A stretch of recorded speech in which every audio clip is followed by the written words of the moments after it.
Hello, and welcome to the summer of 2017. I'm coming to you live from beautiful Makapu'u Beach here on the island of Oahu. And as you can see, it's a perfect day in what is sure to be an outstanding summer. As it is the summer, we all know that it's time for our annual trip out to France for the Sainte-Marie-aux-Mines show, one of the 4 main mineral shows in the world and one of the 2 that are held in Europe every year. I often get asked what I think of Sainte-Marie-aux-Mines, and my response is always the same. You have to visit it for yourself to truly understand it. So my goal with these films the last few years has been to bring Sainte-Marie to you in the hopes of enticing you to someday experience it firsthand for yourselves. Now for this year's program, I'll attempt to do the same, but with a bit of a twist. This year, on my way to France, I'm going to stop at the house of some friends of mine who have never been to Sainte-Marie to see if I could convince them to join me on my trip to France. And you get to watch them experiencing this exciting show for the first time, and you can decide for yourselves whether or not this is something you'd like to try. So let's strap in and get ready as we go in search of what's hot in Sainte-Marie.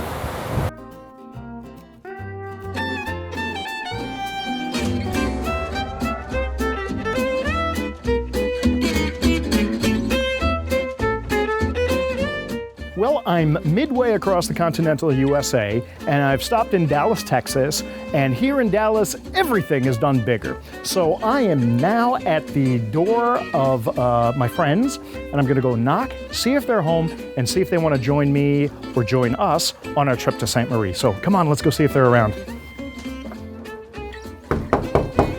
Keep the fingers crossed. Surprise! Hi! Hey, Gail, how you doing? Oh, I'm good. How are you? I'm fantastic. Great to see you, Jim. How you doing, brother? Good to see you again. Good. Right on. What's going on? Well, I was just working on some of the mineral cases, and we got some fabulous minerals we're just laying out. Would you like to come see them? I'd love to see them. Yeah, Let's go check it out. Come on in. Brian, the piece I wanted to show you is this fabulous French stibnite that is in the back of the case. Fantastic. This case is full of French, Greek, and Italian minerals, and that is an old, really large, historic piece that we were fortunate enough to add to our collection recently. What do you think? I think it's fantastic. I don't think I've ever seen a stibnite with such thick blades and multi-layered like that. It really is amazing. It's really unique. And as impressive as that is, there's another piece in here that really catches my attention right now. Which one? Okay. It's this aragonite in the yeah. foreground. Tell me a little bit about this guy. I love that piece. Well, that is self-collected by Alain Martaud, who came out of his collection. We acquired that recently. Well, now, if Alain collected this, Yes. self-collected this, there's a good chance that this might have come from Sainte-Marie-aux-Mines. It did. It came from Sainte-Marie-aux-Mines. Speaking of Sainte-Marie, Yeah. I've got a question for you What's guys. that? I am actually on my way to Sainte-Marie right now You to are? film the Sainte-Marie show. Oh, I'd love to go there. Well, that's the question. What do you think about you guys joining me and together we'll go and look for what's hot in Sainte-Marie? I'm not sure about that. We've got a lot going on. When are you talking about? Like, right now. Now? Let's go. Now? We're going. Let's go. We're going. Right on. You're in. Okay, let's go.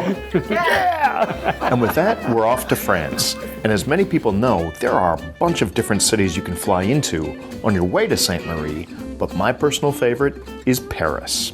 And as we're crazy about minerals, we have to make sure we visit some of the great mineral museums in Paris. All right, so now we're up here on the main landing. This is on the 2nd floor. All right, let's go ahead and give a buzz and see if Eloïse is in. Bing bong. Eloïse, hello. How are you doing? Good to see you. Good to see you. I bring some friends. Come over. Oh my God. How are you doing? We're doing wonderful. Good to see you. Hello. Long time no see. I know. How was your trip? Wonderful. It was Yes? fabulous. Come on in. I guess you had the time to look around a little bit, or Yes. And I Come on make, in. and I can take photos. you can take photos of whatever you want. Yes. Fabulous. Great. I'm happy. Good. Thank you. Merci. All right. Wow. So welcome to the museum. This is what we call the monster room. The monster room because they're big, they're beautiful, really they're are. well shaped, and people usually when they come here they're like, oh my god, this is impressive. And then we tell them, you know what, this is done by nature. And like we've done nothing to them, it's actually they're shaped like this. And we're known across the world because we have big, rare, well-shaped minerals. So that's one of our specialties. So like we just show off in the first room, okay? It's just showing off. Let's begin here. Because we have this nice pyromorphite from Spain, and that's actually Jordi's favorite. So yeah, basically on two sides it's perfect. So that's one of like a very well-known piece, of course. As you write from Bisbee, we have nice barrels, and this one is particularly gemmy. Kunzite? That's a kunzite. That's a kunzite, That's a yeah. color I've never seen. Well, The yellow, the tryphane, and the. you know, like Bryan has the light on right now. It's actually better when there's not like much. Okay, now you see it. Wish is my command. All right, beautiful. Because the light is from underneath, so the bottom bit of the crystal is actually colorless, well, kind of yellowish, and then the real kunzite color appears here. It's really thick. Wow. That's going to be the biggest molybdenite crystal in the world. That is amazing. Yes, that's one of the best as well. So you know, it's a lot of bests. Room for the monsters, and this is about more the educational room when we explain what is a gem, what is a mineral, what is a rock, and what they're made of. We're doing this under the watchful eyes of the master of crystallography. Because Hawai'i, yes, exactly. You recognize him exactly. That's Hawai'i. He was the first curator here. The first curator here in 1794, exactly. So this guy, before going to the Natural History Museum, he was actually the curator here. All right, so let's carry on a bit. Okay. And we're gonna go to the main gallery, what we call the main gallery here. I want to begin there for a very good reason, is that this collection is a systematic collection. So we kept the old way, the scientific way of displaying the minerals by big families of like chemical families. So we begin with the native elements, going to the sulfur, then the halogenure. Oh, I don't know how to say that. Halogenure, like, you know, halite. Oh, okay, yes. And then you continue with the oxides, the phosphates, the carbonates, and at the very end you have a big room with all the silicates. So on your left, you will see always the oversized minerals. Again, that's what we were known for. It's the big specimens. This part of the room is all about rocks. And we used to have a fossil collection that is now at the University of Lyon. So what you see here is mostly metamorphic rocks and magmatic rocks. Then we arrive and we begin the classification with all the native elements. So that's how one species is in between two lines. Okay. So these are very special cases to us. First, because it was gemstones, and people love gemstones. But on top of that, these are very specific gemstones. They used to belong to the French crown jewels. Oh. That's why. And they were kind of hidden before. They were not shown to the public. So people didn't even know that we had those here at the School of Mines. And so, yeah, during the French Revolutions, it's like it got put back in a hotel, stayed there for a few years, and eventually a lot of things got stolen. But Napoleon I was really interested in finding them back. So before he became an emperor, he actually put a lot of policemen into looking for them, and we retrieved most of the French crown jewels. And eventually at the end of the empire, the question was that, what do we do with those? So a few years later, in 1887, the French government actually decided to sell everything. Everything was sold at the Louvre Museum. And 3 institutions were giving a few gemstones or jewelry. So it was Le Louvre, it was Natural History Museum. So I think that this afternoon you're going to see some of that. And it was us. But nobody knew about us until like 2 years ago. So we're finishing here in the silicates. Big room because, you know, we have a lot of silicates on the surface of the earth. Right. So that's the largest group of minerals from the collection that we have. And again, a lot of large pieces a bit everywhere. So we're very famous for, look at those, like amazonites over there. We have some nice adamites, apatites. And it takes it would take days and days and days to look at the entire collection. So I hope you will be back. We need days and days to come back. Yes, yes. We will be back. But yes, try to look around, but I hope that you're going to come back after Sainte-Marie or next year, hopefully. Absolutely. So much to see. Yes. Liked it? Yes? Oh, we love it. This What a is wonderful collection. an incredible collection. Thank you very much, yes. Thank you very much for Well, showing us around. thank you. And I will see you in Sainte-Marie anyway. At least. Yes, Yes. yes. See you then. Look forward to that. All right, cool. Thank you. Thank Very you. welcome. Let's walk back. Okay. Yes. Hi, Jim. How are you doing? Good. Very good. Good to see you again. How are you? Fine. How was your flight? Oh, it was good. Dallas? Yeah, it was good. That's good. We got some rest. Thank you. We're fresh again. Yeah, I think you're Ready to a go. bit jet lagged. So A little bit, but not too bad. I hope you can show you some nice Wow. things. Oh, amazing. that you make. This first part, as I told you, are giant crystals, are quite impressive, of course. People always ask, one of the first question is, are they natural or man has Well, fascinated because them? they don't see this sitting Yeah. out in the yard. And so we start with the first showcase here with a bit of from the beginning of the solar system, where you just had very few mineral species. Most are natural elements like carbon in form of graphite or in form of diamonds. Then you have metals. So we show a pallasite where you start to have the first silicates like olivines. And then as soon water and atmosphere appear on the Earth, these first minerals, they get altered and you have formation of other minerals. Of course, with the tectonic plate tectonics theory, where you have granites that form, so you have pegmatites, and then you have mineral from pegmatites, and so on, until you And arrive. thus it begins. Yeah. We move to, in the second part, we talk about some crystalline, the 7 crystalline systems. And as I told before, we were trying to teach to people how minerals have a life. So we use the tourmaline cut to show that they grow up, you see. And of course, we have this scepter quartz crystal, or we have inclusion in salt, and so on. And of course, because we are a natural history museum, we have some of the original models of Hawai'i and his predecessor, that was Romé de Lille. Over here? They were made, the upper one is Romé de Lille one, are the older, and are made in terracotta. And then on the bottom side, you have the wooden one that belongs to René Juste.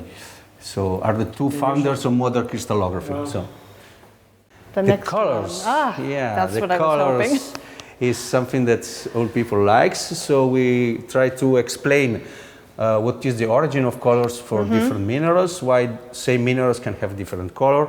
And because in France, fluorine is the main collected mineral species, we make a showcase of fluorides, of course with all different colors, where in the middle you have this huge red fluorine on smoky quartz coming from the Mont Blanc near Chamonix. Yes. Is the first object of natural science that is part of the National Treasure heritage. This side, as I was anticipating, is the parts, the interaction humans, Yes. minerals. So what we think was to show that the raw minerals and the cut objects, not all are cut stones, we have a lot of objects. And in this part you have what is left of the jewels of the French crown and emperors. So you have I think the most important object is the big sapphire, the hugest sapphire of Louis XIV.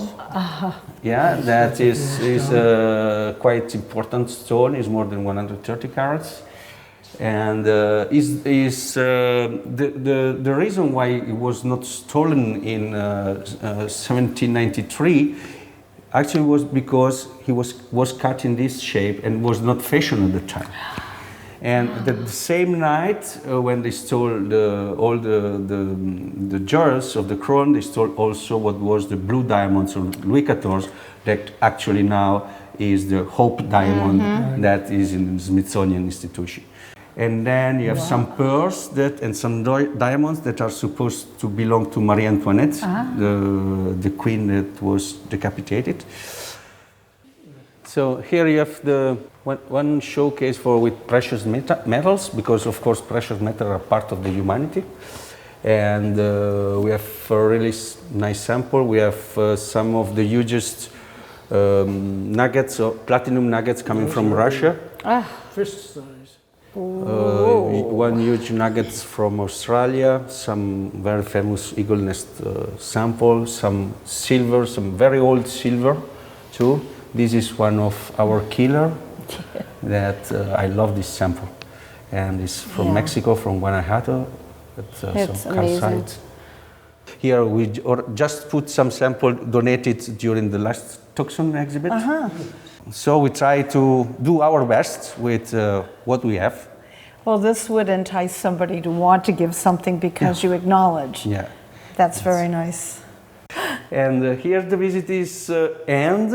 Of course, now you're free to take a look alone and to appreciate, and I will be happy to answer your question if you have so questions. very much. Thank you so much. Thank you. Yes. The next morning, we leave Paris, and after a 5-hour drive through the beautiful French countryside, we arrive at Sainte-Marie-aux-Mines. Hey, Bryan. Is it you again? How are you? Oh no, don't tell me you did it. I'm so happy to see you. How are you? Very well. Good to see See you you. again. When did you arrive? Today was our first day here. Okay, but in France, did you come a few days before or just arrived? And we drove here with Bryan, and we're so excited to see this. So. We went to the museums in Paris. Okay. And what spectacular displays they have at all three of the museums are incredible. For how many years I have been asking you to come to Sainte-Marie, and in the end you did it. At least a dozen. Easily a lot. Minimum, no, But we're here. it's This is not so our great. first time to France, but our first time to a mineral show in France. So But it's been- yes, I heard that you told me that you came in France a few years ago. Yes, for our honeymoon 14 years ago we were here. Wow. But for the Tour de France. We were riding our bicycle. Actually, we came with a tandem bicycle built for two. Okay. And we were riding, we actually climbed the Alpe d'Huez on our The lifting famous bike Alpe d'Huez with the for the Tour de 21 France. switchbacks. And we had just married on the back of the bicycle. So It was great fun. And all the way up, people kept saying, do, as they realized there were a tandem two of us. bicycle. And she was captain in front. So then they'd say, la femme. And as they saw La that this femme, was a woman in the yeah, front. yeah. yes. And then they kept saying something in French we didn't quite understand until somebody explained to us what they were saying was, he's not pedaling in back. And he wasn't. It was all me. She did all the work. Come on, you were just married. Yep, well, she's a strong woman. I let her do the work. You know what? I think I know a friend who will be very excited Oh, really? to see Who you, might that be? Mr. Jordi Fabre. Oh, yes, that would be fun. You know that he has So a he is booth here? here. Yes. Yes, he has a booth here. Good. So I think he's gonna be so surprised to see you here in I'd love to see Sainte-Marie. him. So let's go and All right. see what All right. he has. Sounds good. Okay, so now we are arriving at the Jordi Fabre booth. So let me go inside first, Okay. and we make him a surprise. surprise. Just wait here. Okay, Yeah. we'll wait. Ça va, Jordi? How are you? Yes, how are you? Nice to see you. Nice to see you too. Huh? Stop by. Hey, look who is here! I can't believe that. You see the surprise? Mwah, mwah. Good to see you. Mwah, mwah, mwah. Okay, good. And how about Sainte-Marie? What is your feeling? You arrived just right now? We know many people, but it's nice to see so many new faces that we don't know here. It's full of new faces. Although we can't walk very far without seeing familiar faces to talk to visit. That's fun. As usual, Sainte-Marie, it's a special show, as you can see. Different than others. This is nice how you've done it. Take a look. Do you mind if we look at your minerals? Please, go ahead. Okay. Take a look. Take a look. Okay, Jordi, so we can have a look at your cases. Sure. When Gail and Jim are looking at your specimen, if you can show me a little what you have. It will be my pleasure, Okay.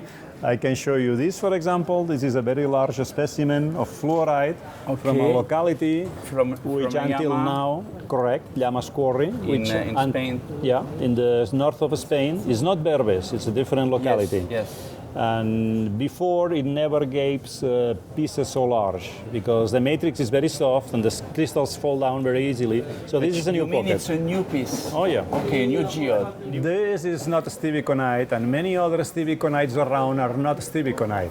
They are stibnites coated by sulfur from this mine in China.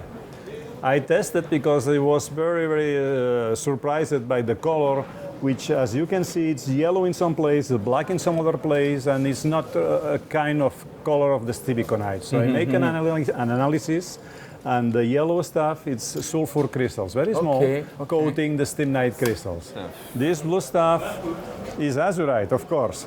Yeah, but what is the interest? The interest is it's coating crystals of chalcostivite. Chalcostivite is sulfide, and it's coated by the azurite.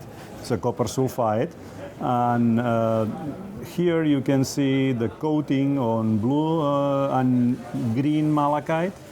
And the nice thing is that our terminations. The terminations are, sharper than the previous finds made in the past 20 years. You want to see my cave? Really, you have a cave. Okay. We can invite that people to the cave. Of course. Good. Jim. Jim. He has a cave. I have a cave. You want to visit the cave? I thought he was a cave man. Yeah, I have a cave. Yeah, my own cave in Sainte-Marie-aux-Mines. Yes, sir. Welcome to my cave in Sainte-Marie. Can we open the door? It's your key, so you should open your own cave. It opens. Oh, miracle! Welcome.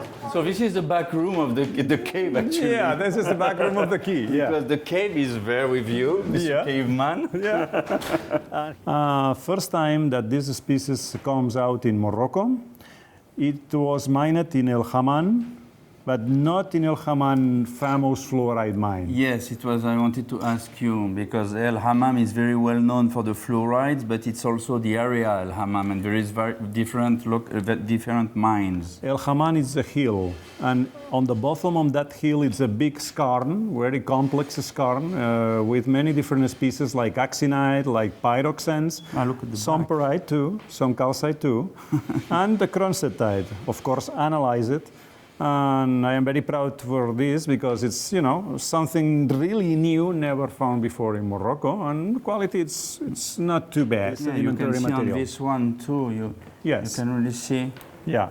Here you can see whether the larger crystals of cronstedtite, and always with the pyrite on the top. Yeah, that's new. This is really interesting, and this is something really new. That's really new. Yeah. Yes. This is a fantastic.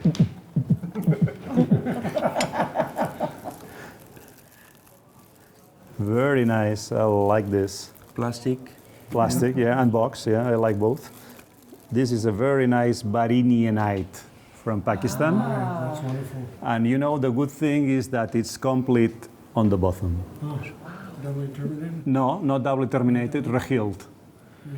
But it's unbroken. Ah, yes. It's a fantastic color. It looks like a topaz, It is a barinianite. Analyze it for sure. It's from Pakistan. They say Gilgit. Gilgit means nothing, but it's recently mined. Can you get the color? Yeah. And the two crystals growing up. And, the bottom is very nice. I like the termination because it's unbroken. I don't like broken crystals. I like complete crystals. Okay. If you like Sumep, you will like this. A huge snowflake from. With a second generation, you can take in your hands. You can break it even, and you will pay for sure. It's why I did not want to take it. And this is a very nice cerusite from Sumer. This is an old one. It comes from a Belgium collection. And you can see the second generation of crystals on the top of the first generation, giving a special feeling, different than others. Yeah. It's not so gemmy, but it's very attractive. Can by that second you see generation. the second generation growing on the crystals? What do you think? It's nice, huh? It's fantastic. It's complete in the backside too. It's the real old classic who made the Tsumeb so famous. Yeah. Especially with in some way cerusite, different than others. By the second generation coating the first generation of crystals. Some matrix too. Fantastic. Thank you. Fantastic. I appreciate coming from you. So I believe that this is a good example of the quality that Peruvian rhodochrosites could have. Yeah, it's not a new piece. It's an old one. From the same collection? Yes, sir. I have been traveling to Peru many times to try to get some rhodos, and there is nothing coming for years, or minor pocket, but nothing compared to that one. Fantastic. Isn't that nice? Have you seen? No, it's amazing. I don't live very far from Mexico, but I've never seen a wolfenite like that. Can you tell us about this piece? Sure. It's a Los Lamentos, no? Yes. Yeah. This is Los Lamentos. It's quite nice. It's coated, of course, by arsenical vanadinite, the brown stuff. It's on the matrix and it's coating a little bit the crystal. It's a good size and it's individual. Many times they are, clusters or flat. Yeah, and it's a cubic one because usually you have some elongated crystal, but that one is a square one. Thank you, Jordi, because as usual you surprise us and you had many new things, which is not so easy. I can tell you, and I have been running around for 2-3 days, and I did not see that much new stuff. You see a lot of things, and there is a lot of things also from local diggers from everywhere in France, and you can see a lot of new finds, but in something major, it's very difficult. It is. So, absolutely. Thank you again, and I hope you will have a great show, but I know you Always will. a pleasure. Hey, Jan, how are you? Very good, Christophe. And what time did you finish last night at the party? Just right after you. I just saw this piece because I'm used to travel to Namibia, and here I see you have one very, very nice tourmaline from Ojula mine. This is a really old piece, I guess, from the 80s, and it just came from a really good collection we bought in Australia, the Somerville collection, and yes, famous, very really famous collection. Yeah, and we just bought his collection, and this is great because of the really intense blue cap. Yeah, I've been traveling many times in Namibia, and it's really difficult to find some good tourmaline. They cut most of the rough, and it's extremely hard to get some nice pieces. So here we have a very fine example of what we can find in the Erongo area. Actually, I'm going to surprise you, Chris, because this is from a mine called the Rocklands mine. Oh yeah, it's from Australia. Okay, okay, yeah, I was totally wrong. Yeah. And this is great. This I actually collected this specimen myself a few weeks ago. No, seriously.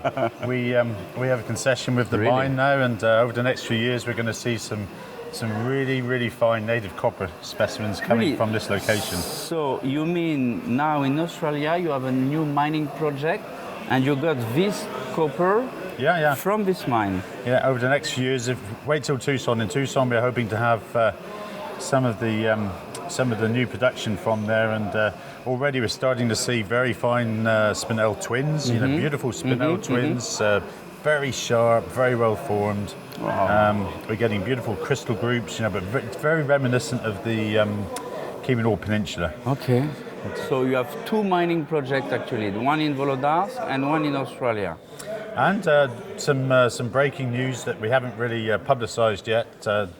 Last week we actually signed a deal with Cal and Jesse, who own the Rogerley mine in England, and we just bought the Rogerley mine. So really? We're going to totally redevelop it and we're going to start doing some diamond drill holes and trying to understand what's going on with the vein there.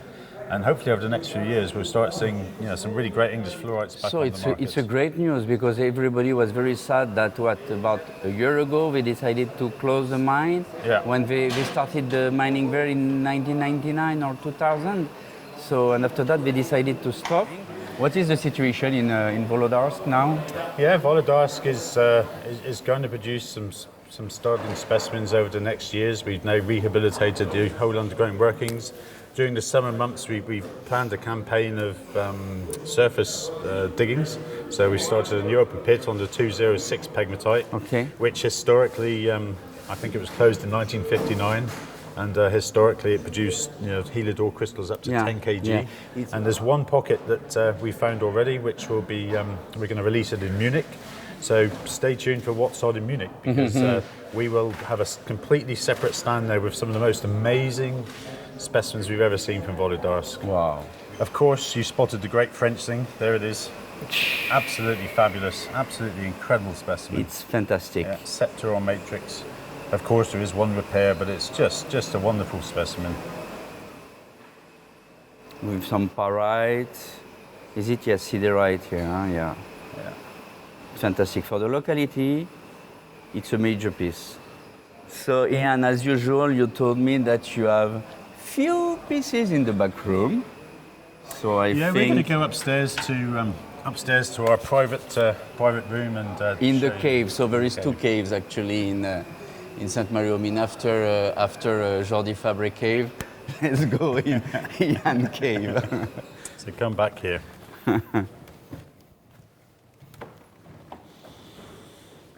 This is fresh in from Australia. One of the finds, one of the great finds from the 1980s that unfortunately never produced a super amount of specimens. Not long after the mimetites were discovered, the whole zone collapsed. It just ran in, and unfortunately a miner was killed, and nobody's ever been back into this zone ever since. It's one of the world's great mineral finds. The mimetites from there are just incredible, but that's it. No one will ever go back. Yeah, and in that shape with the flat hexagonal crystals, it reminds me of vanadenite, and there is not that much mimetite with this particular shape. Usually it's more elongated crystals or more flat crystals. Yeah. What is the coating on the mimetite here, you know? Yeah, it's a coating of some sort of manganese oxide, which we've left on. We haven't cleaned it. We quite like the contrast. Yeah, no, very nice. Let's have a mimetite party. Yeah. So here we go. Chris, you're absolutely right. Yes, so look at this. Yeah. So 3 great specimens, the same mineral, exactly the same species, but look at the contrast. And that one from the very famous pocket. Yeah. Of the gem pocket in Sumab. So it's always good to show something that what's hot has never seen before, and this is a really fine silver from Witterchen in Black Forest. Very, very typical and very strange, because you actually have the native silver growing in barite. Very, very strange location.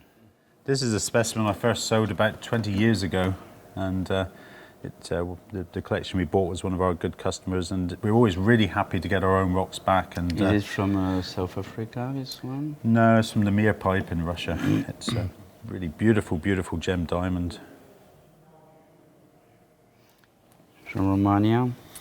Yeah, one of the great European classics that you never see. It's one of the best constadites for the size that I've ever seen, and really good condition. Came out in the late 1800s. Really rare. What is it, really with siderite or? Yeah, just constadite on the siderite. Yeah, on siderite, yeah. This came from the Contrast collection in Vienna. And Contrast is one of the great collectors from the 50s and 60s. And some of the worldwide classics from Canada. Wow. Beautiful Canadian wire silver, which is super rare. Look at this. Fabulous. Fabulous with a very huge crystal here. Yeah. Fabulous. From where is it? From Eagle Nest or? Yeah, this is an old eagle's nest one that, it's very unusual because this was collected in this is an unusual one that they collected in a good way and they actually left some matrix on. Yeah. It's one of the big mistakes of eagle's nest is all the matrix always got taken off and you had this very thin quartz veins. And, you can find the original matrix on the bark and yes, it's usually the typical size of this piece, it's with a very tiny matrix, but it's on the mover rock like that, it's even better. Yeah, it's a fabulous thing. This is a great European classic. It's one of the best known diaphragmite specimens, came from Pribram, late 1800s, and all here you have the little twin diaphragmite crystals. Yeah. And Louis Light was one of the great European dealers at the time, and he handled a lot of the world's finest Sumed material. And part of his collection ended up with this with our customer in Australia, so we're really happy to have bought, to now have some of Louis Light's minerals, and obviously, the mineral Lightite was named after him. Thank you, Ian, as usual. It was a pleasure, and next time it will be in Munich, and I can't wait. So I'm now in the Rudi Watzel booth, and as usual, he has some very fine specimens from the Alps, hematites, quartz, cabradi pieces. Hello, Christophe. Nice seeing you. What a nice surprise here to see you. I did not find you, and I was just making some comments about your cases. So you have what a pleasure seeing you here. You have a back room. Yeah, of course. And as always, I prepared some surprises for you to see. Okay. Come in. Okay, You're invited, of course. You have a very pleasant back room. It's very important to have some private space at the shows. Okay, for me it will be a ristretto coffee, please. Look at this. Wow. Italian one? Yeah, Italian from Valmalenco. Valmalenco. Yeah. Very historical piece. Actually, this piece has a very long story. It's the best quality demantoid garnet that we can find in Italy. You can see the small ones, totally gemmy here. That one is about what, 1 point something centimeter? Yeah, and the color and the quality is just insane. I never saw a piece like this, and it's considered among the very, very best pieces ever found. And me from Valmalenco, what I like is when the pieces are really good, they have the separate crystal on the matrix, which it's very makes the nice piece to have it on the serpentinite and separated crystals. And look at that one, totally gemmy too. Now we go from green to red. Okay. What, a Rodo? No roller this time, but a very, very special piece though from Burma. Yeah, very, fantastic very special ruby. Yeah. Look at this. The size, the shape.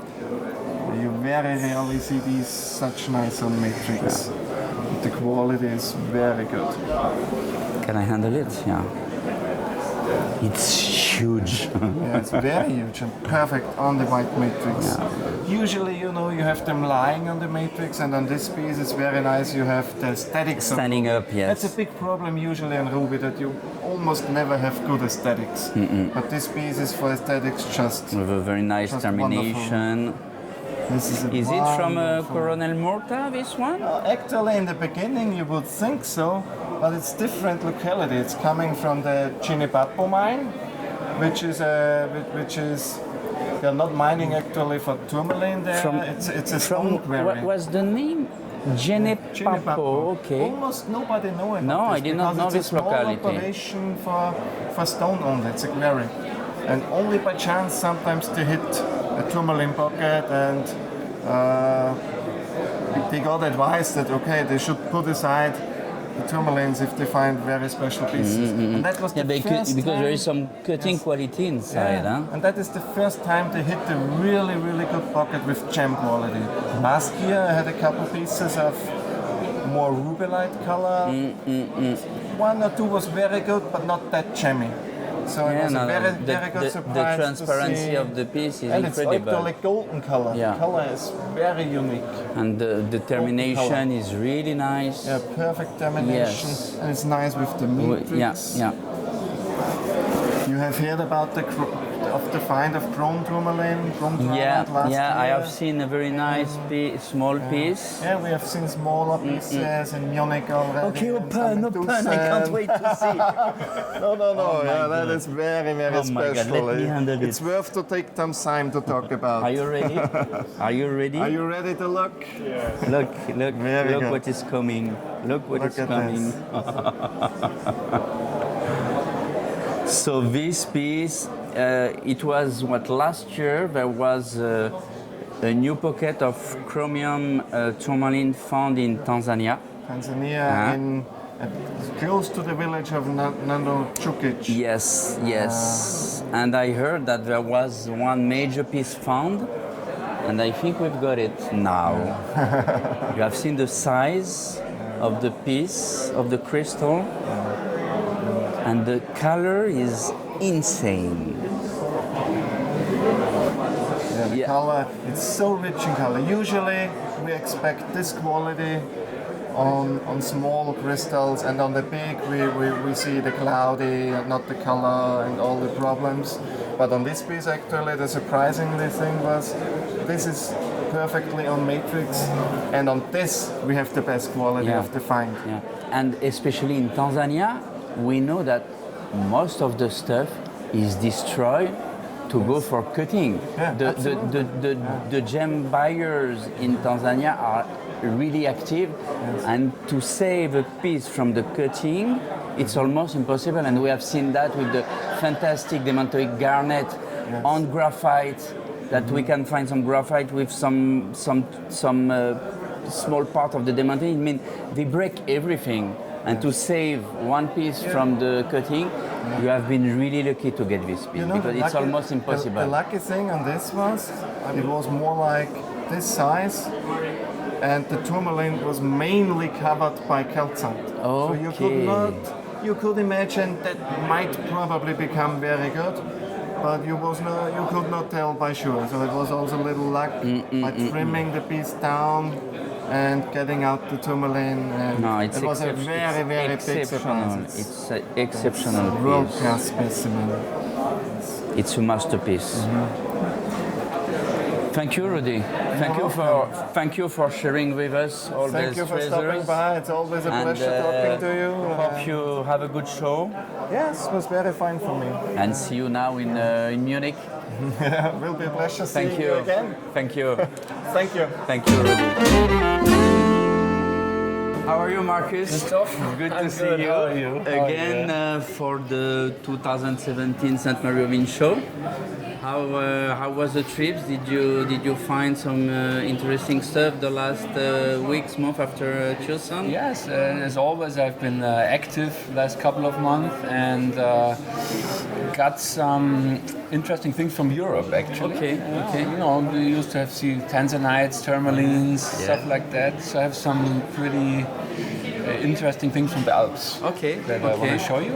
And I heard that you had some special really to show us. Yeah. And why don't we sit on the floor? I would love it. Yes. You know, I did the show for 30 years. It has never been that hot. Yalla. It's really what's hot in Sainte-Marie. Let's do it Pakistani style. This is a beautiful, beautiful specimen. Just got. Wow. Smoky quartz from Switzerland. To take it, from Garlenstock, Switzerland.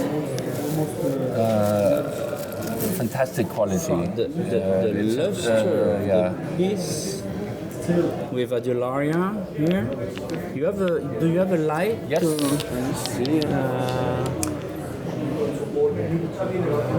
Can you catch it with the camera? The transparency? It's totally gemmy. It's completely gemmed. Yeah. Flawless. And is it a new find or it's an old piece? This was found 7 years ago. Okay. And it's actually found by a friend of mine who was digging in this pocket, and he went again and found another one last year. Okay. A smaller piece, which is similar quality, obviously same pocket, but this is the most important piece that was found in the quality pocket. The quality of the quartz is absolutely fabulous. One thing from Pakistan, I have to show you. Beautiful thing. It's ridiculous. Obviously, the aqua cross. Look at the cross of aquamarine. It's from Shigar, no? From Shigar, Pakistan, with some shoal, albite, double terminated. The piece is absolutely beautiful. Fantastic. All around. It's pristine. There's no damage anywhere, no repairs. It's beautiful. It has been a long time I did not see an aqua. I was used to travel to Pakistan, and you can see hundreds I remember of aqua. we have been competitors there one time. Yeah, and it was fun. It was fun. We've been friendly competitors. It was fun because every trip we were used to find something different. Exactly. Aqua, fluo, aderite, whatever there was. And now for a long time we did not see anything significant. I mean, of course there is always something, but in aquamarine, it has been years that I did not see anything as good as this one. But is it from last summer? It was last season, yeah. It was a larger pocket, and this was the finest piece. But you know, in general, it's getting more and more difficult to get things. You know, you're traveling a lot like me. Yes. Regardless if it's Africa or Pakistan or Brazil or China, it seems like it's getting less and less every year. Yes. So here's something cool. It's just a quartz, you know, just a but it's just a beautiful. quartz. It's from Bin Valley. So Switzerland again. Switzerland, the Tessin shape habit, you know, it's just beautiful. Look at the clarity with the small one on the side. Yeah, it's a piece of jewel, this one too. And you know, the conditions in the Alps, we find stones, so they have it like this pristine, without any damage. It's pretty rare. Even though it's just and you can see hundreds of quartz, and that one is just beautiful. A beautiful quartz. So and then now you have something. I heard about this find. Yeah, there was a find recently of one of the most desirable minerals in the world, and you know the famous pieces that were found 40 years ago, like the Aztec sun, like grandite, from Mexico. So it has been around 40 years ago that we did not see any significant Le Grandite on the market. The famous piece is at the Mime Museum in Beirut, the Aztec sun. Aztec sun, which is of course much bigger. And it's about this size. Huge tray, It was from the Romero collection. This more like a spray type. And there was a recent find with just a few pieces. And interesting, this is more like an individual, single, like barrel-shaped crystals. And look at the color. Oh, you see the color now. It was really a major find from Ojuela mine in Mapimi, Mexico. It's one of these things like phosphophylites, that you find once in a while. You know, everybody wants one. It's just not enough. So I'm happy. Thank you, Marcus. Thanks for stopping by. I see you at the Mayor party tonight. Absolutely, absolutely. Okay. Thank you. Hello, Christophe. Welcome in my booth. Thank you. Welcome back in Sainte-Marie.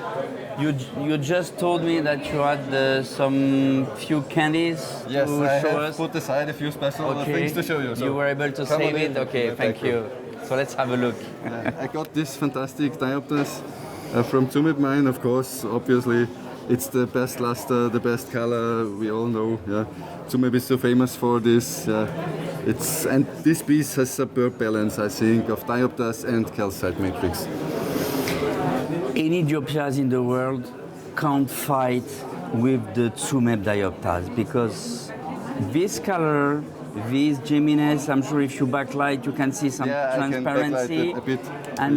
And the balance, see. See. This one you can see the light goes through. Clarity. And also in this one. It's why Sainte-Marie is so famous for this kind of diopters with the contrast of the white calcite made Sainte-Marie so famous. I got a great classic from a German locality. This is mimetite from Johann Georgenstadt. See, this is Saxony. The Grubeneue Massen found in the last century.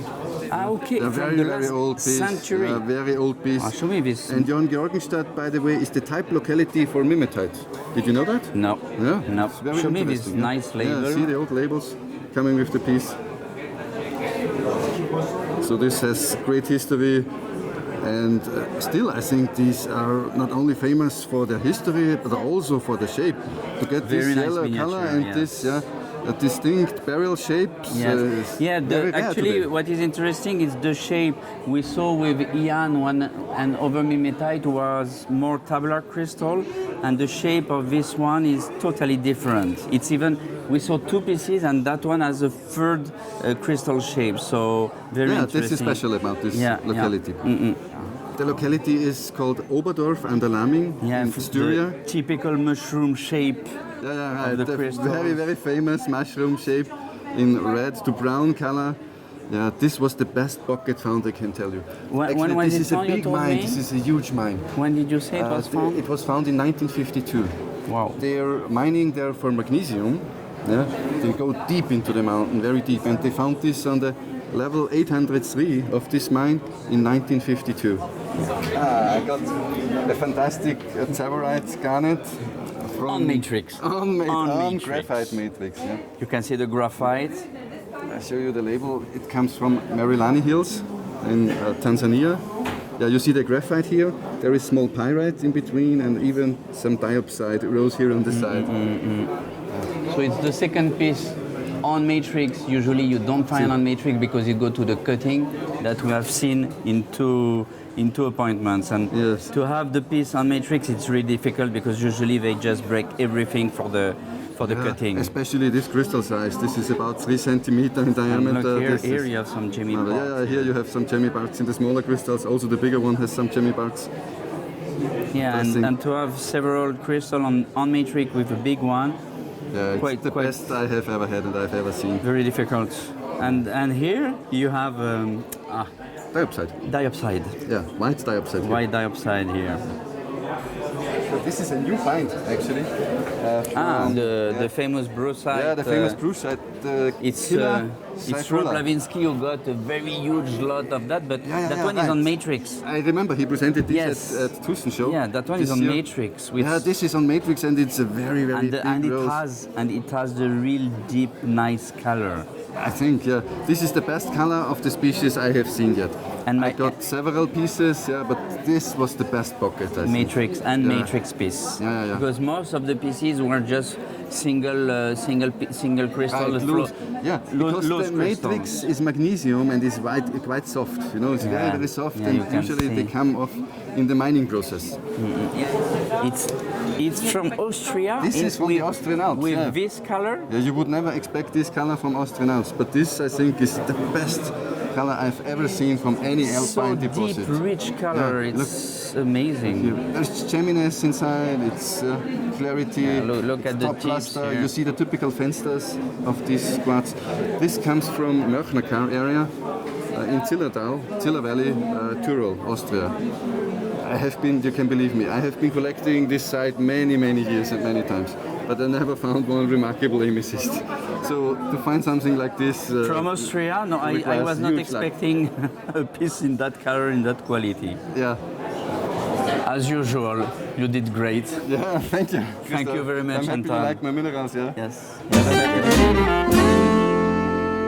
Yes, Brian, I wanted to stop by the booth of the famous Michel Cabral, the French dealer, because I saw that he had some cases full of a new pocket from the Alps, and I wanted that Michel tell us a little more about this new find. And by the way, Michel, how are you? And, fine, Chris. And I was nice to wondering, meet you. Who is this young gentleman with you? He's my grandson. Okay, what's his name? Quentin Quentin in Francais. So it's the next generation. I hope so. I try to interest him. So you like minerals? Yeah. Okay, cool. So you will help your grandfather. Yes, I am old now and. Oh, not that old. Come on. He's strong. He's strong. So Michel, I saw that you have two full cases of Yes, quartz yes. from the Alps. Can you tell us a little Yes. more about this find? When did they find this pocket? Oh, When they, did they open begin to work in that pocket maybe 3 years ago, and in first the pocket was very small. So this is the cleft here that they opened and where Yes, they found. they have all this 200 quartz? meters deep under the feet. Okay. And now they open all that, and you can just see the feet of the guy outside of the pocket. Yes, I can see. And it was where close to the Aiguille Verte in the Mont Blanc. In the Mont Blanc, yes. Which altitude was it? 3,200 meters. Okay, and so this is the collect that they did for the last 3 summers. Yes, but that is the best they put on the side. They just clean end of last year because they want to choose some piece for them. Yeah, for their collection. When I called them, I was very lucky because they just finished To split. Yes, This is and I can buy everything. Yeah, because the tradition is when the strollers are always by group, 2 or 3 or more, and when they collect the pieces, then they clean them, and when all the stuff is ready, they just display everything, and they split the lot between all the strollers, between all the guys who found the pieces, and then if you are lucky you can get some of them, but not before they did the splitting of the pocket. Yes, some pieces are very nice. You can, montre-lui. You can see, for example, that one is the crystal is complete. Complete. Yes. Yeah, look, it's crystallized on the back. They are double terminated and rehealed, recrystallized on the back. You can see here. You see there is the faces. It is not broken at all. And it's a excellent perfect piece. transparency. Yes. And here it is a Gwindal. Yes, you have a Gwindal and matrix. Gwindal. With some chloride, by the way. Yes. You have some chloride on the back. Yeah, it's an explosion of crystals. Yes. You have crystals and some. They are all very big. determinated. Yeah, it's really superb.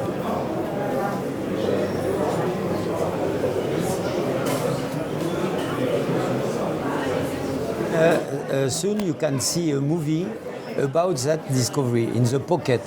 When will be published this movie? That movie was shown at the Festival of the Mountain in Grenoble in winter time. Okay. And it will be free of charges for public in 2 years. Ah, okay. Yes, Okay, and okay. you can see that certainly next year. Okay, that's great.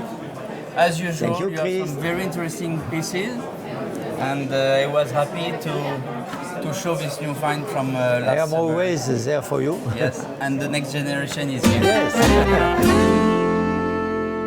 So we're back again at what we call La Piscine in Sainte-Marie-aux-Mines, which means the swimming pool, as you can see on my back. Every year, the Sainte-Marie-aux-Mines show is exhibiting the new finds of the cristalliers. Cristallier means the strahlers. And I am right now with Sébastien Cayati. Hello, Okay, Sébastien, nice to meet you again. And every year they do special exhibit with all the finds from the past summer. And so we're going to start with the case of Sébastien, because last summer they found some really good Gwindal quartz from the Alps. So you were with your friend Christophe Perret? A part of the season, not all the season, but we made some good discovery together and some good discovery alone. Yes. Christophe Perret is one of the famous strahlers in the Alps. So let's have a look and tell us a little what you found. So my favorite one from the last season is of course this closed Gwindal. Yeah. A sugar, like we call it. Yeah, we call it sucre in French, the closed Gwindal.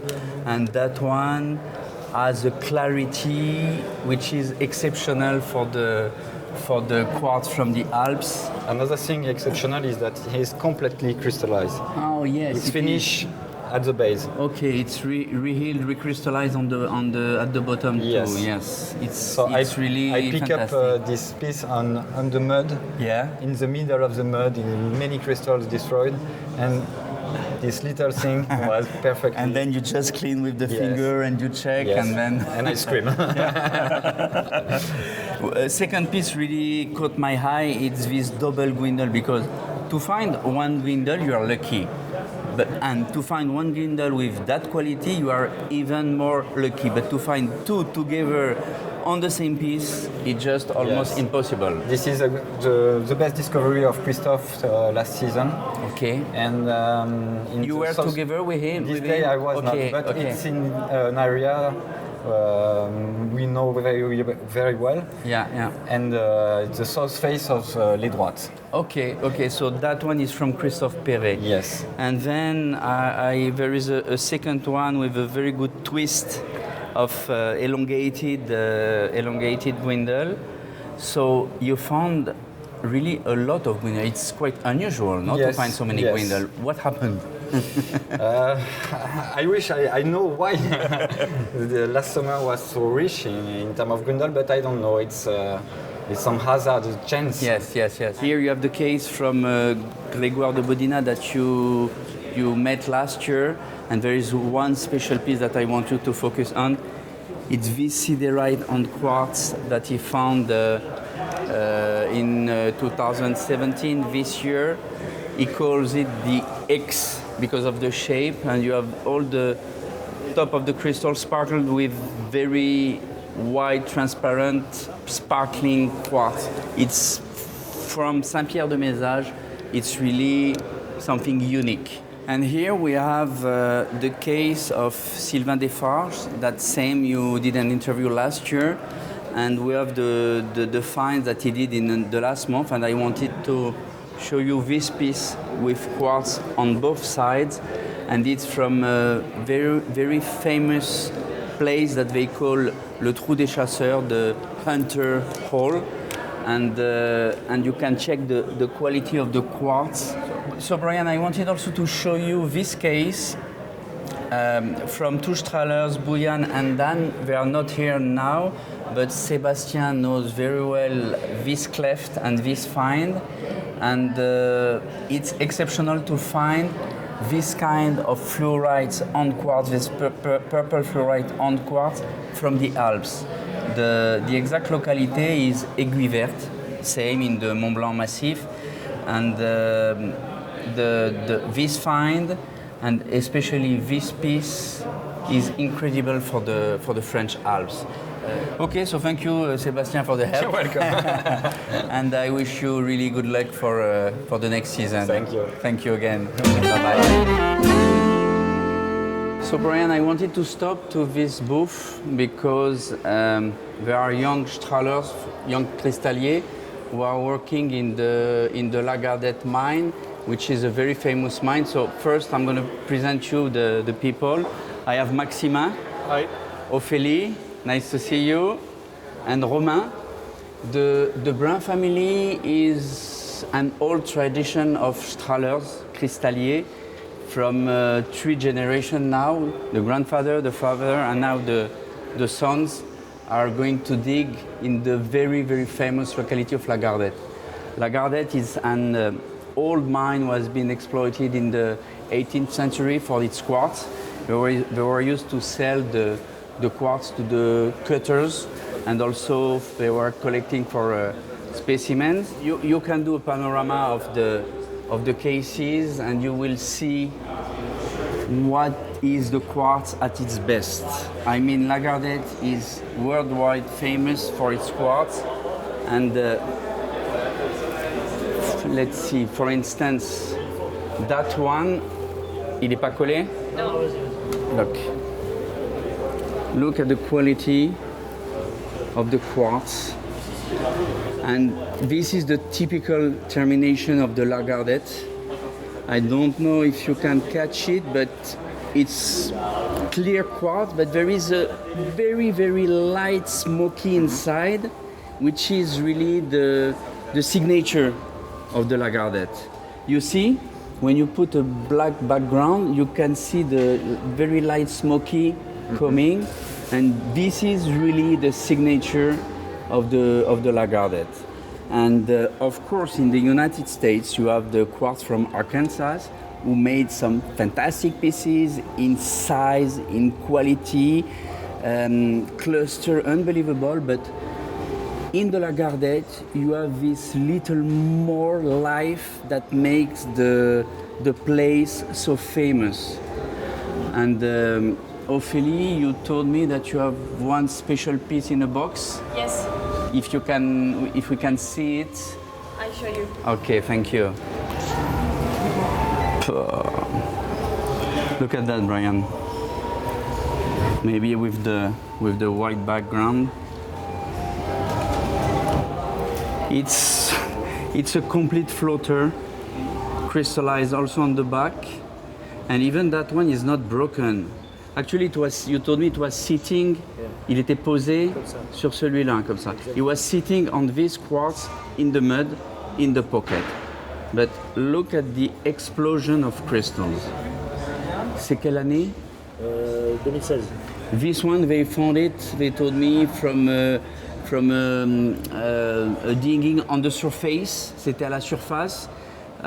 From a new prospection just at the surface of the mine. Quartz at its best, really. Lagardette. Thank you very much. Merci, Ophélie. Where is Maxima? Thank you, Maxima, and wish you good luck for 2017 and for the show. So we're now in the street of Sainte-Marie-aux-Mines, and we're going to stop by the Wolfgang booth because most of the time he has some really interesting pieces to show us. So let's go inside and see what he can show us. Yes. Surprise! Hey! You found us again. Sorry to interrupt. So we're looking at some special rocks here with I can see Wally and Karen. This is a great Kaffersite from the Hawai'i Glacier. Okay. Perfect octahedrons with high luster. It's amazing. It is actually. It's very, very nice. You know, Kaffersite, calcium, ferro, arsenic. This built the name of the mineral. It's a beautiful piece. The brightness is excellent because usually the Kaffersite are sometimes little dull. Yes. That one, the luster is just amazing. Yes. With some tiny quartz. Beautiful. Yes. Crystal clear. Yeah, and very sharp. This crystal is super sharp. Yes. May I show you another specimen? Okay. Why we're here. This is something geological, exceeding interesting. This is conglomerate. Unbelievable. With crystallized galena. Huh. Right. Have you ever seen something like this? No. No. It's really fascinating. And here we have also an old label with this, you see. Usually you have specimens this size with 2 or 3 cubes on it, that's it. And not with the, how you call this? Pebbles? Pebbles, with the pebbles, yes. Christophe, Yes. have you ever seen anything? No, never. Well, I've seen some small pieces with pebbles and few crystals, but a piece so rich in galena, no. It's the first time ever. I think with this we have to go for a short trip outside because this For the is color. for the color. This is a Freiberg fluoride. Oh, you're kidding, really? Yes, this is best quality. You It's see, really good quality. you can go outside. Just you see, there's a color changing into deep blue. Yes, please go and look. You see the change of color? Sehr relaxed da ist. Ich kaufe auch was. Ich Sehen. habe schon die Stücke ausgesucht, wo ich was kaufen könnte. It really glows. Yeah. And pyrite And the inclusions. huge twin on the top. That's beautiful. Superb, huh? This is an old timer from Italy. This is a great Vesuvianite from Bellecombe. Whoa. Hand that to Jim. Oh, that's wonderful. Those are huge. Yes. Also from the Joachim Henrich collection. This He one, was, I've never seen yes. anything close to that. Wow. It's amazing. This is an Alpine ore mineral. Alpine ore mineral. From the Neat Basis Tunnel. This is one of the 5 best pyrrhotite that are existing. I've seen many bigger ones, but this is one of the most beautiful. Specialists have told me it's one of the 5 best specimens that are existing. Look here, there's another one. We have one of the finest pyrrhotites from the British Isles. Yeah. But, they look very different than those, but it would be quite a treat to have one of the best from both countries in the collection. For Gotthard Tunnel. Fantastic. Nope. And with the tiny quartz at the bottom and all the crystal The together, combination it's- is also fantastic. The quartz on the top, yeah, it's a lovely piece. You see, in Sainte-Marie, there is some real good stuff I told you for years. Yes, you did. So, Wally, I have seen that you have some very interesting stuff in your cases. If we can have a look at the different specimens. Of course. Okay, let's go. Let's Thank go you. and look. Look Whoa. here. Yeah. We have, you see, some of the best German cerusites. Well, I would say that it's the best I have seen ever, because I did not even know that from Germany you could have that quality of cerussite. Yes, that's amazing. Amazing. The size and the perfection. This as well. Look here. What is the locality? It's Bad Ems. Bad Ems. This is Bad yes. Ems. Yeah. Yeah, you can see the reticulated snowflakes, like as in Tsumeb. Yes. Do you see it, Bryan, here? Yeah. Look at Yeah, this. because unfortunately from Burmese we don't see any more stuff because people are not allowed to go digging Yes, there. look at the contrast and also the quality of the crystals. And look at that one on the side, the quality of this one. This is amazing Yeah, specimen. very nice. Very, very good. I never saw a phenakite that size in that quality. If we can have a look, Yes, of the piece course. looks fantastic. A very well terminated phenakite from Gletsch. You see here. Yeah, from the Focapas area with the small adularia at the base. Yes. No, it is a fantastic piece. Yeah. All terminated. It's about what 2 inches, maybe a little more. Yes, maybe about 6 centimeters. 6 centimeters. Yes. One of the 5 biggest known. It's a killer. Yes. From which collection it comes? Also from Joachim Henrich collection. Okay. Yes. Also, Superb. the prism faces are very well developed. Yeah. The Millerite. The Millerite, the two Millerites you have, the Yes. one, the single, the cluster? single, yeah, the cluster without matrix. It's with chlorite inclusions. But it's huge for huge the species. and highly lustrous as well. Yeah. And you can see also that one, the top of the crystal with chlorite inclusion, the bovenite, and the adularia. It's really hard to find Millerite. Of course, yes. In this size. It is. Yeah, in 20 years, I had only one, but that size, that quality, it's very difficult to find. Look at this piece of jewel.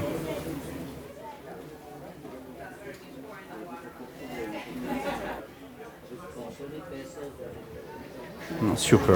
And here we have the probably biggest brochite from the Gotthard Tunnel. Yeah, it's quite thick for a brochite, huh? Yes. Because usually it's very, very thin. Yes.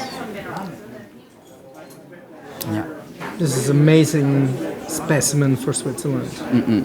Here, this is a fantastic classic malachite, primary one. Yeah, it's primary malachite actually, Yes, yeah. from Siegerland.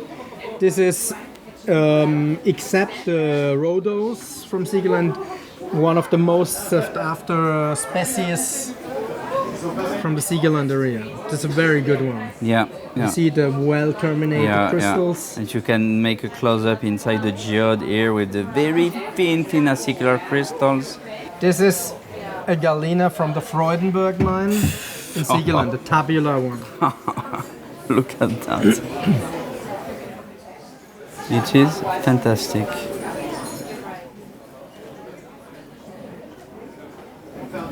Look at this crystal, this tabular crystal. It's exceptional for the locality. Yes. Really, that one is the best ever I have seen from this locality. It is, and look at the thickness of the crystal.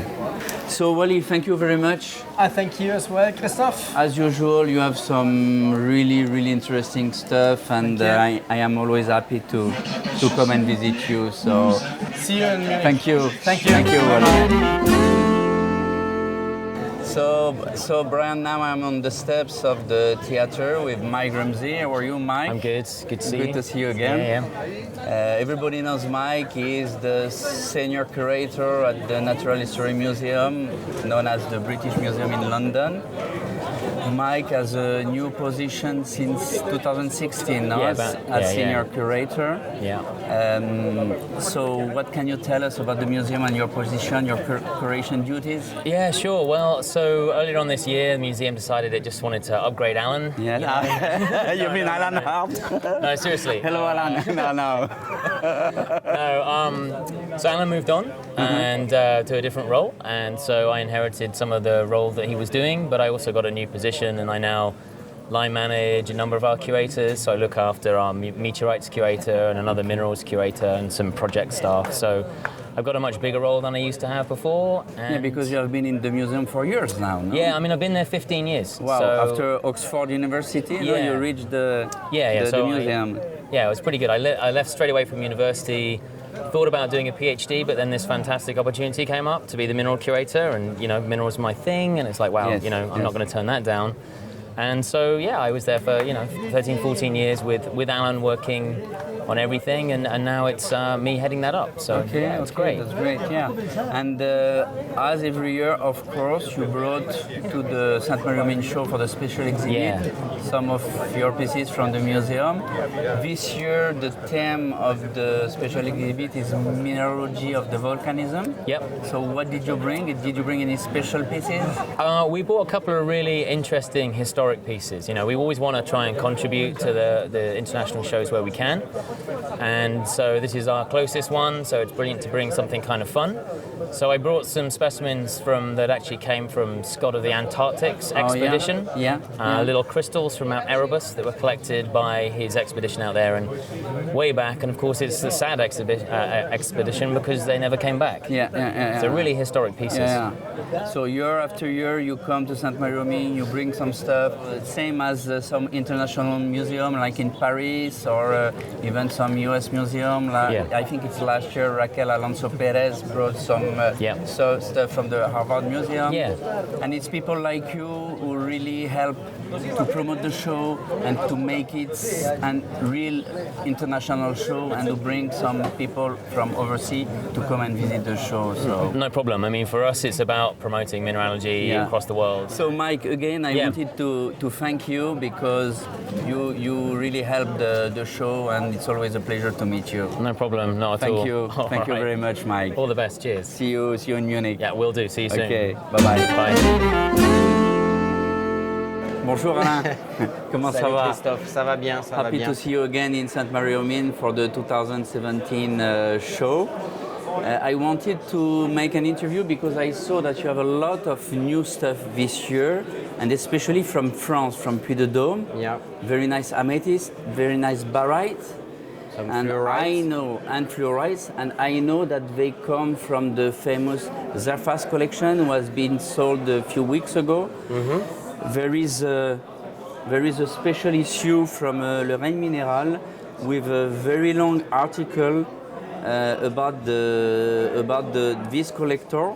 Paul started to collect, to self-collected in the fields in 1973, and in 74 he hit a big pocket of blue fluorite in La Barre, Puy-de-Dôme, near where he lives. Puy-de-Dôme is in the middle of Massif Central. And since that time he was an active collector. He self-collected many things.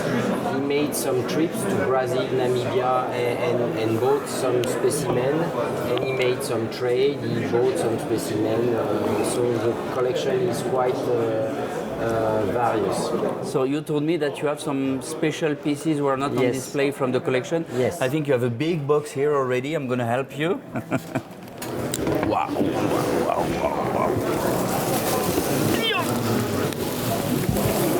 On va la poser pause là sur le bord. So this is one of, it's probably the best amethyst ever found in France, that one, I mean from the locality, you know? For Massif Central from Auvergne, which is a very famous country for amethyst because it was mined in the last centuries for cut stones. This is the best I ever seen, by far. And when was it found, this one? Recently, 2002 or 2005. Okay, we're going to put it back in the box because it's quite heavy. Yeah. So it was a huge pocket in that quality, or very few pieces? No, as you can see in the showcase, there is different kind of quality. Yeah, but that one has the deepest color and brightness. This is very surprising because usually the biggest specimen of the pocket is not the best one, but that one has everything: the biggest crystals, the good color, the good luster, the transparency, no damage, because this pocket is quite difficult to find a piece without damage. Yeah, you can see the size of the piece. It's what, about 25 pounds or 30 pounds? 30 pounds, I think. And then in the collection there was also some amazing barytes. Yes. Same from not same mine, but from Puy-de-Dôme as well. Puy-de-Dôme, yeah. There is an important fault in Puy-de-Dôme between the sedimentary basin and the volcanic area, and there is some thermal spring still active, and there is from place to place some pockets, some little veins of yellow baryte. Look at the size of this crystal.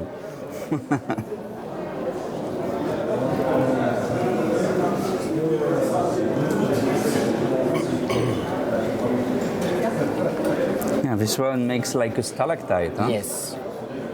Wow. So thin, so delicate. Completely crystallized everywhere, every side. Yeah, I really like that one. Yeah, that one is even deepest in color. And you have the very clear crystal.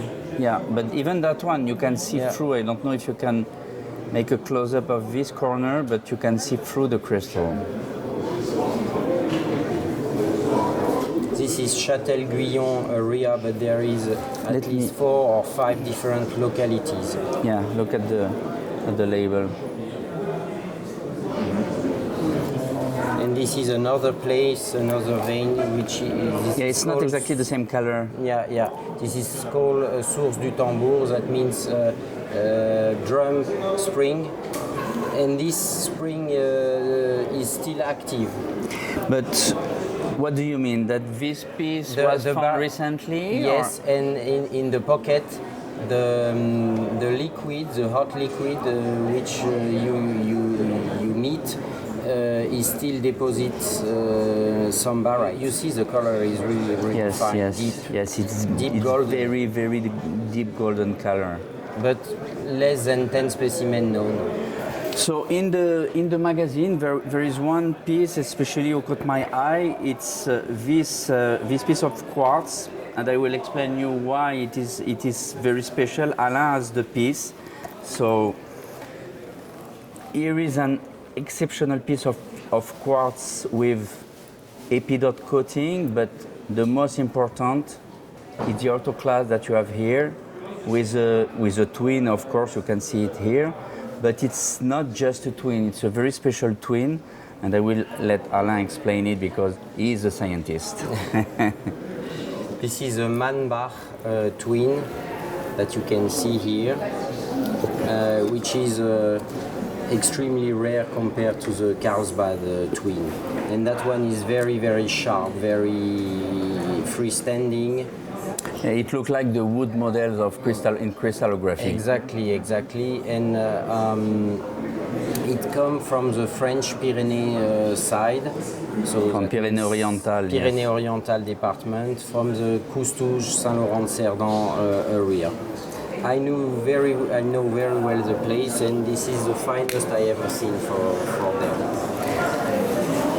Okay, Alain, and as every year, you are the manager of the special exhibit at the Sainte-Marie-aux-Mines show. I know it takes you a lot of time, but well, I must say that I have been there before the opening, and I know it will be a success again.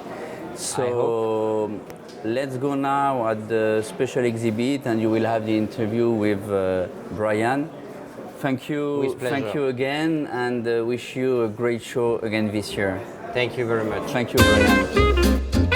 Bryan, the theme of the special exhibition in Sainte-Marie-aux-Mines this year is minerals related to volcanism. Here we have 3 vitrines about the Americas, North and South. Of course, everybody knows the geodes from south of Brazil, Rio Grande do Sul and Uruguay. But there is also some interesting minerals in south of Argentina, like the hematite, or the red beryl and topaz from the trachyte from Utah, and things more unusual. Here we have a showcase about small volcanoes in Europe, like the old precious opal from Bohemia. And we have Iceland, we have Scotland and North Island with the famous greenockite. We have Italy, of course, because Italy is the most important country for active volcanoes in Europe. Of course, as the French love their minerals, every year we have some vitrines about the minerals from France. And we have the biggest volcanoes from Europe, fortunately for the moment not active, but some are very young. The last eruption is 6,000 years only. And on some volcanoes from Le Puy-en-Velay area, there is some sapphire and red zircons that the volcano grab in the deep stratas to put outside. And here we have for the first time most of the good specimens from the School of Mines of Paris, Mines Paris Tech, and Museum, National Museum, and British Museum of Natural History, and some private collectors. And I think this is the first time we have all together the good sapphire and zircons from Le Puy-en-Velay area. We have also some opal, and some are very unusual blue opal on the French Riviera, on the southeast coast, with an amount of copper inside that gives a super blue-greenish color. We have also zeolites in France, in the volcanics area, and one locality, Puy de Marmont in Puy de Dôme, is very famous for the nice naturalites in the 19th century. And for like the zircons, it's the first time that we have together some interesting specimens from different museums together in one vitrine. In this showcase, we are speaking about Alfred Lacroix, the famous French mineralogist, professor at the National Museum. He was sent by the French government with a boat in 1903 to the Montagne Pelée volcanoes in La Martinique island after the disaster which made 23,000 deaths. It was an explosion with a very hot gas, like Mont Sainte-Hélène, for instance. And you can see some very strange objects completely melted because the gas who kills everybody except one prisoner reached certainly 500 degrees. And so everything is melted. You can see the glasses, you can see the tools in the factories. This is very, very special. And Alfred Lacroix brought at that time many objects that are still in the Museum of Paris and Lyon Confluence. This is a case about minerals from Hawaii. In Tucson there is usually jokes about Hawaii because some people say that it is the only one state of the United States of America without minerals. It's not completely true. You can see some quite interesting sulfur crystals, some analcime, some quartz, and many other very strange geological objects related to the lava flows, which are still very active in Hawaii. We have also some manganese nodules that were found in the deep ocean around the Hawaii Islands.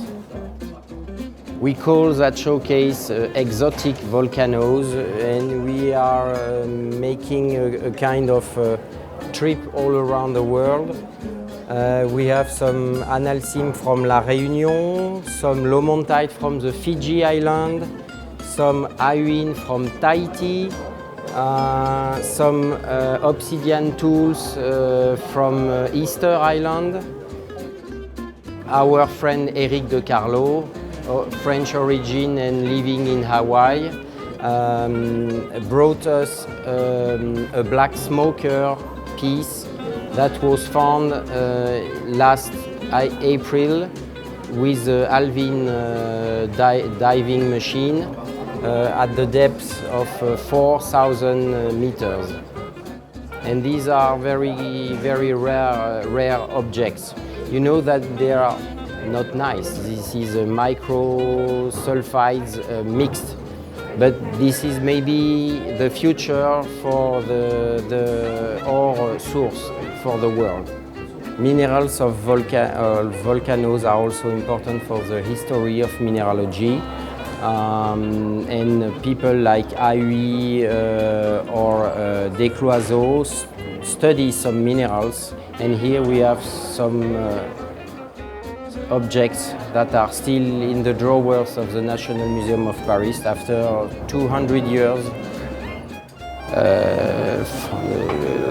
The Hawai'i collection with the original wooden base and the original labels. The calcite from Iceland found by Descloiseaux and with the measurement for the crystallography and the publication in the book of that time. We have a showcase devoted to the zeolites from the basaltic lava flows from Deccan in India. They are very famous, of course, for all the nice zeolites that you know, like natrolites, colesite, and other minerals related to zeolites like cavansite, apophyllite. So we have a panorama because it's an entire world itself. We can make an entire exhibition about the minerals of India. And the last showcase is about Africa. There is some interesting minerals a little bit everywhere in Africa. Some are rare species from Kenya, volcanic area. Others are very unusual, like the gypsum in the Assal Lake in Djibouti. This lake is completely related to the volcanic activities, and it's like a giant geode. All the underwater is completely filled with big crystals of gypsum. And we have some nice specimens coming from Morocco with very good goethite crystals, some very good hematite crystals coming from the area north of Marrakesh, which is volcanic. It's the same mineralogy like Brazil or Ida Oberstein. We have finished the tour of the showcases for the volcanic minerals exhibition, which was the theme of 2017. Now I will start to prepare the new exhibition for 2018. See you there. Hello Sami, how are you? It's good to see you again in Sainte-Marie. Yes. And I see that you changed spots. Yeah. So now you were a bit down there before, but I saw that you still have the booth here. So now you have two booths. Yes. Like this one is next to the theater. Yes. So. And I've heard that you discovered something new again this year. We have a new find this year, and it's really spectacular. Yeah. It's a find of scolecite and stilbite that we found in a water well in April, just after Tucson. Okay. So when we were back home after Tucson and just about to rest, that's when we got to work again. And we were happy because it was a nice well with fantastic material. And that's what I have here. Okay, can you show us, like, where should we begin with? And I see you have pictures. Yes. So that's great, because with Sami, at least, you come from the producer, directly from the producer to the mine, to the pictures, and directly to the pieces on display. I think that's really great. Yes. So we are the only miners from India who actually come to the show and bring our produce as well. So this, as you can see, was a great cavity of scolecite and stilbite that we found. So this was a water well being dug as a reservoir, and at 80 feet they found a pocket which had a small opening and a lot of water gushed out of there. And then they called us, and when we went in and saw, it was amazing. It was a deep pocket of scolecite and stilbite, and it was a once in a lifetime kind of a pocket because the specimens were absolutely clean and fresh. That's really impressive. I mean, like, I didn't think that could be possible to see like those specimens just right in there, right in the cave, and all those white, beautiful, perfect balls like this. It's really incredible. Yes, these are some of my better pieces here. So, as the regular form of scolecite, they are in a sphere form. And several of them are there, and the association with stilbite makes it special. Yes. And the more prized ones are the ones on matrix. So that's what we have here. One of my personal favorites is this specimen here, because it's a nice scolecite globe and it sits on a stilbite matrix. So let's have a look at it outside. All right, great. Like I said, a nice sphere of scolecite sitting on a stilbite matrix, and this was fairly easy to remove out of the cavity because all we had to do is wedge a chisel and just kind of tweak it out, and then it just came out. So. Yeah, that's beautiful. Yes. Look at this. And the needles that you see that are fallen diagonally in there, they are not actually broken pieces of this specimen. Oh, are not? No, They're because from the cavity, it's some of the needles that have fallen from the roof of the cavity. From the roof, yes. Okay. So you just leave them there? We leave them there for the customer to Okay. It's going to be their job. The specimen. Awesome. You were telling me all about the water that was getting out, and it took like 30 minutes or something for all the water to get out. Yes, 30 minutes for the water to get out, and this is, I think, what kept the specimens clean and pristine. Yes. And there was no contamination, there was no dirt, and once the water was drained out, we had a pocket to ourselves. Yeah, that's great, and I think that's again great to have you directly from the mine coming here and explaining that to people. Thank you, Eloise. Thank you, Sami. Yes. So, Eloise, let me introduce you to my father, who is the main person and the driving force behind everything, and he's the one who has taught me what I know today, and he is I well saw him known in a in few the world. pictures over there as well. Huh?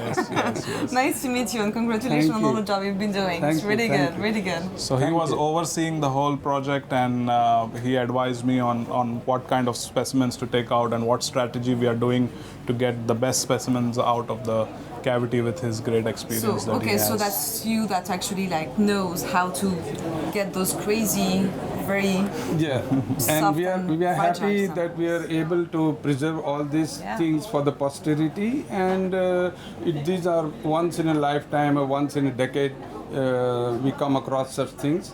Let me ask you a question. I know Yes, that you have Eloise. some really great specimens outside, Yes. but do you have something special? Well, for us to Eloise, see? I do, but unfortunately or fortunately, they're all sold and they belong to customers, and that's something, in the mineral business. All right, we I know. cannot- We're arriving too late then. Yeah, sort of. Hey. Oh my God, hi. Oh, good to see you. Good to see you again. Good to see you. How was your trip? How are you? I'm good. Thank you. Mwah. Good to see you. Good to see you again, Sammy. All right. Well, we're filming. So how was your trip from Paris? It was wonderful. Yes. Thank you so much again for Yes. everything. Oh, yeah, we are very welcome. Not too hot in Sainte-Marie? Perfect. Today is perfect. Yeah, so okay, yes. that's great. Yes, That's we're great. having We came good in fun. to pick up a great piece we bought from Sammy here, and wondered if, Oh, yes? if you had it ready. So you for were us. hiding that from us? Okay. Are you hiding things? Oh, well, you know how it is. I cannot show them anything unless I have your permission. These are amazing, but we came in the other day and we purchased a wonderful one. Can we see it? Do you mind? Yeah, sure. If you don't mind, I can absolutely show that to you. I don't know where it is. Okay, let me Okay. move away. Beautiful. So this was on towards the wall, and there was another sphere attached, which we had to,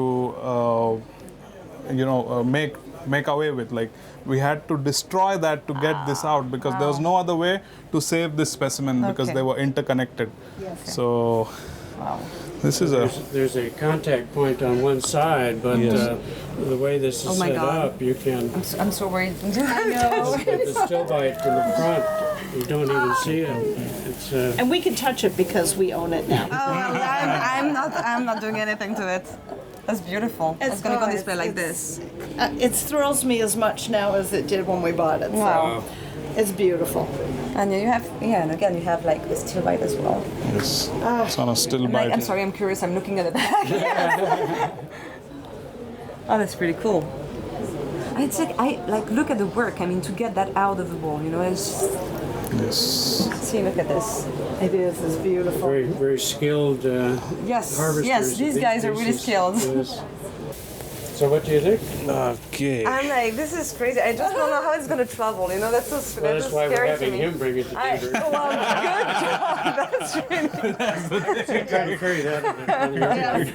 Oh, no way. Yes. I know that's what I was saying. Like people, and it's such a great piece for people to see. Like, this is crazy. Nature does that. from You know? nature. That's Yes, great. yes, That's yes. great. Well, thank you very much. Thank you. I guess Good to that see we're you. gonna see you around again. So Yes, we'll be all around the okay. show. All right. Cool. We'll see you later. See you later, guys. Thank you. And Sammy, thank you very much for your time as Thank well. you, Eloise. Thank you. Bye bye. Take care. Hi, Jürgen. How are you doing? Welcome to my tent. Thank you very Good, much. thank you. Enjoying the weather today? Oh, yeah. Yeah, right? It's nice Slightly and cooler. better than the Cooler. last 2 days. Oh yeah, for sure. I heard that you had some nice amethyst scepter from Namibia. I know that we saw Yeah. a few ones in Tucson, like including a killer one, but like you have Correct. much more from what I've heard. Can you show that to us and Yeah. explain it a bit, like the backstory Yeah. as well about those pieces, where they're from exactly, and Yeah. how do you find them? These amethysts come from the Gobobosep Mountains, well known for years for good amethyst, but they are quite unique. We can start with a single Yes. that you can imagine the quality. Yeah, like what I like is the zoning. So you have the scepter and the Yeah, zoning of amethysts inside, and then it's like kind of a smoky Yeah, a lot quartz, of right? crystals have the core as Yeah. a regular amethyst Right. crystal, and the head And it's a is smoky. quartz or slightly smoky Yeah, color. it's beautiful. Can you see it, Bryan? Yeah, and we have some on matrix as well, Yeah. which is okay. Like this one was my Yeah. definitely like So something. I want to I like hand it it to you. It's very nice. You see the matrix here, and look at the zoning inside. And this one is more like a skeleton amethyst inside, and there's some specks of like red, maybe hematite or goethite. Hematite, and in some of the bigger ones you find very thin needles, hundreds of them. All right, maybe we can try to have a look, and then a little amethyst here on the side. That one is like I like it a lot. This one. Very few ones have the very thin stem. The very thin amethyst to begin with. But you see that some ghost inside the scepter as well. Huh? At the moment, Wow. this Okay, is that's much bigger. Okay. This is my best one. Yeah. Wow. Wow. May I? Yeah, for sure. This is great. Matrix is great. I'll look on the back as well, and still you see the zoning, no? Do you see it? Little specks of. We got them all Oh, look at this. in a block. You know, you have to prepare them yourself. You just get a piece of rock with a cavity. Okay. You see the amethyst inside. It's covered with calcite or mud. And then you open the cavities then you have to and prepare the them. specimen. Yeah. So you do that yourself, right? No, you don't do it? No. I'm afraid to break. I can understand that. I've heard that some have bubbles inside. Oh yeah. Can I see some? I love bubbles. Welches war der mit Bubbles? So yeah, there's one here. Do you see it or not? Yeah. I find that so cool. All right. Well, thank you for sharing that with us. Always welcome. And have a have nice a show. good end of the show. Thank you. And I will see you next year, I hope. Yeah. Okay, take care. Okay. Bye-bye. Bye. Federico, My pleasure. good to see you again. So I heard you have something incredible. This time really exceptional, something I can't wait. that I can't not wait. even in our best dreams Oh my we can God. imagine. I want to see it so badly. Like I've heard about it, and like everybody's like excited. Excited. Okay. Right? And this piece have a size that never appeared before Yes. on the market. It's a size of other minerals that are more common. Yes. But this is a dream of every collector. Yeah. And it comes from? From Russia, from okay. Ural. It's From the from Ural? a historical mine. Right. It's a huge emerald. Okay. Something that we didn't think even that it would be was possible? exist. Okay. Now it's here. Look at that. Okay. Oh, Okay, I'm without voice. Let me check first. Let me have a look. It's super for many reasons. Oh my The God. color, the size, The size, is 1.5 shape, kg. The 1.5 shape, kg. no, and you see there are also here small Oh my God. brothers attached. So it's not wow. only the size and the color, but the aesthetic. Can we see the top as well? Because the top is terminated, The huh? top is terminated, Wow. absolutely rare. And the Oh top my is God. something fantastic for an emerald. Imagine That's that crazy. normally emerald, to find an emerald of the size of a thumb, it's a rarity. Yes. Imagine this. Yes. Now in our museum we have like, from this locality, we have one that is like that on Matrix, but yeah. These is crazy. look like a Oh my huge, God. big aqua, but it's not an aqua, it's an emerald. May I touch it? Yes, it's a pleasure. Oh my God. Oh dear goodness. Look at this beast. The feeling to It's have in the hand. monster. so It's look- heavy. God. That's crazy. This is great. You still have a bit of matrix Yes. here, like the fist. It's a double terminate. Yes. It's a rarity inside a rarity. That's awesome. Oh my God, look at the Really color. awesome, really awesome. Color It's is a great. stunning piece, this, absolutely. Wow. It's a pleasure to share, to show to the people, because common people cannot even imagine that exist. No. Even That's collectors, crazy. when they will see, they will cry to have in Yes, their I mean, like collection. I heard about it before, and I was like, okay, I want to see it. Like, when are we going to see it? No, I had to wait. It was painful. Painful. Yeah. So thank you for showing that. This is incredible. Look at that. It's like you see, a baby. Now we put in the bed the baby to recover the power here. The baby is not our baby. All right. Wow, that's awesome. Thank you so much. This is crazy. Thank you. Okay. Thank you. Thank you. We are now in the gem hall here in Sainte-Marie-aux-Mines. This is kind of the prestige hall here. And we had the French dealer that had something very special to show us today.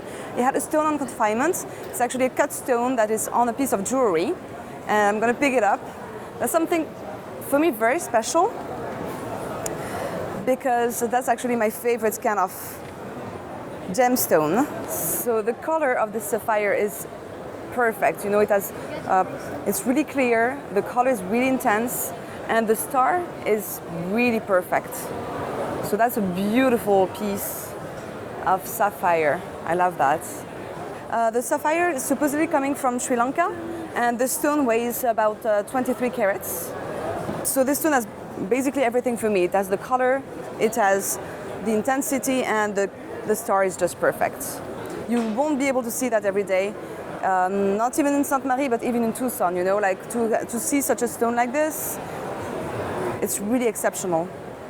So, you know, it's a gemstone that actually does something. It's just not static. It's actually like when you look at it and when you wear it under the sun, it changes, it moves. It's a very elegant stone. So I really love those kind of stones. So let's see what we're gonna find more in this gem area, okay? We are now with someone very special to me because his passion is very close to mine. It's Martin Steinbach, and we have a similar passion, which is gems with stars, okay? And he actually, Martin, got this book out last year. Can you tell us more about your book and what's going on with this book and why did you write it and how big it is? Because that's something that is not very easy to carry in your luggage, you know? Well, it's about gems with a star. That means gems with asterism. And it's about 900 pages. It's my life work for the last at least 25 years. And it has everything inside concerning star gems and synthetics and treatments and famous stars and scientific aspects and annexes, and it's just a piece of beauty, it's a piece of love, it's a piece of passion, and it's just 2 months old. And again, this baby took about 25 years to do. Yeah, I know Martin for like maybe 5-6 years, and each year he was telling me, oh, you know, I'm writing this book, and each year he was showing me like copies and like, see, it's ongoing, and like every year I was like, Martin, but where is the published book? He's like, no, I'm still working on it, and finally, like in Munich, he's like, okay, I finished it, it's now ready to go, and like you can actually like get it now. It's like, oh my God, finally. And now I'm arriving back in Sainte-Marie, and not only he has this book, but he had like special editions as well.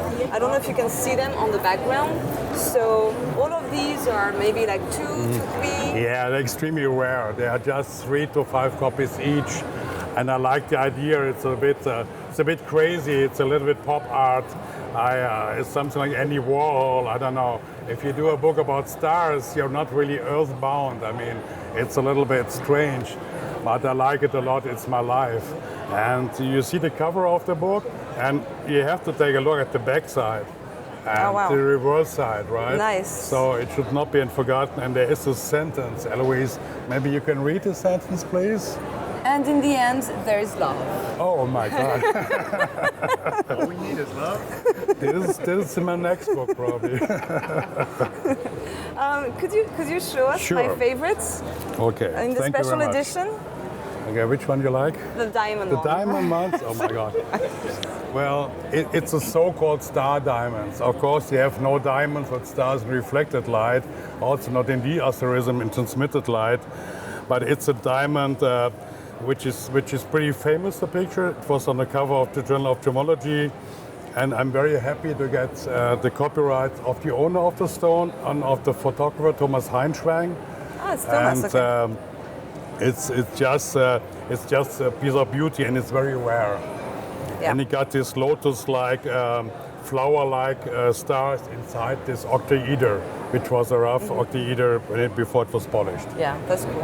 And Morten, of course, is not only selling books. You know, he has like nice stars as well. What I like, it's Burmese, at Burma or Myanmar, and these are natural color star sapphires, of course.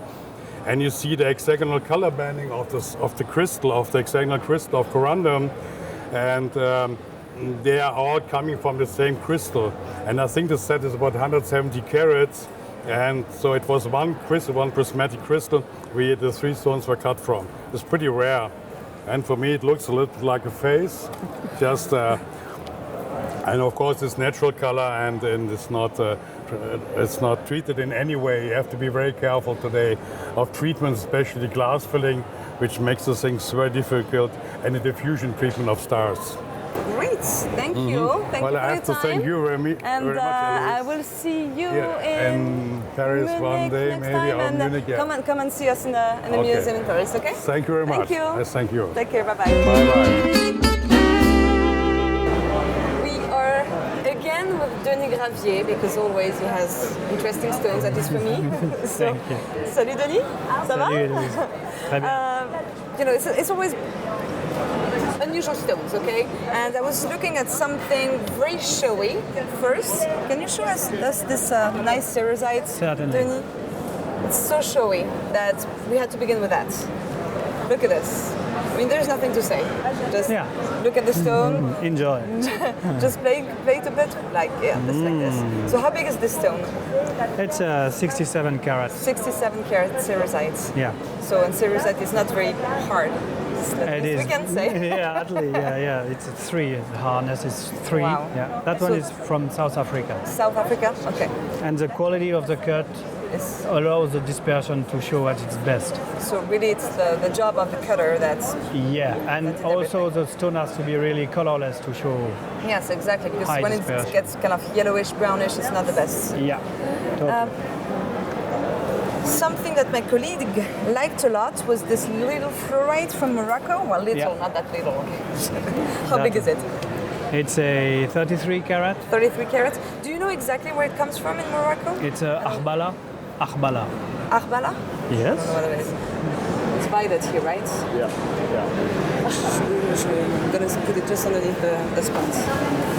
And so you see it's kind of violet, bluish color here. Are you ready to go outside so we can see what's happening in the sun? Yes? Yeah, you see the big difference. So it went to like kind of a bluish violet to intense blue here. So that's something very special. It's not usually that strong in fluorite. So this one is really good. Can we finish with the most special thing that is red in color? That is light sensitive, that is very soft. So it's in a sealed box, almost sealed. So now you're going to discover a silver mineral, which is proustite. These are from Chile. Charnacillo, yes. And as you know, they are light sensitive, so we keep them in the dark.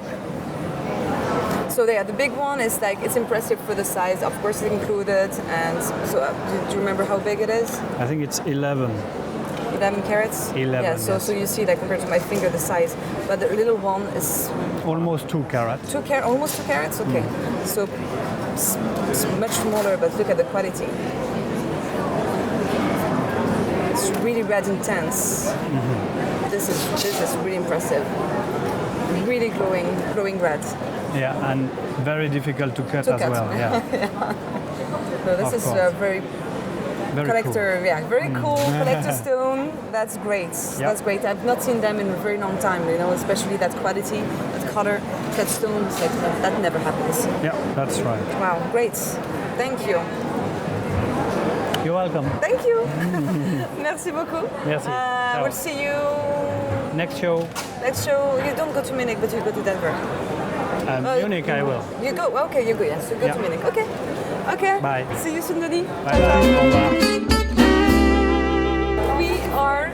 Remember remember Sasha from last year? Okay. Yeah. So he was about to go to Burma, and so Sasha, how was your trip? It was very nice. You grew up, huh? We changed a lot. Okay, sorry. Go ahead. It was really nice. We visit the big town, the market, the Jan market of Mandalay, the Mogok area. We saw some stone too in Bagan too. Okay. The city of temple. Okay, but did you go just to the markets, or did you go in some mines as well? We don't go inside the mine, just outside, but we saw all installation. Okay, okay. And you brought back some stuff with you, or? Yes, we put back some spinel. Spinels? So the nice red pin spinels are from Mogok. I need to try to put them You back. can take it, no problem. Show it? Show it to us. Like, perfect, okay.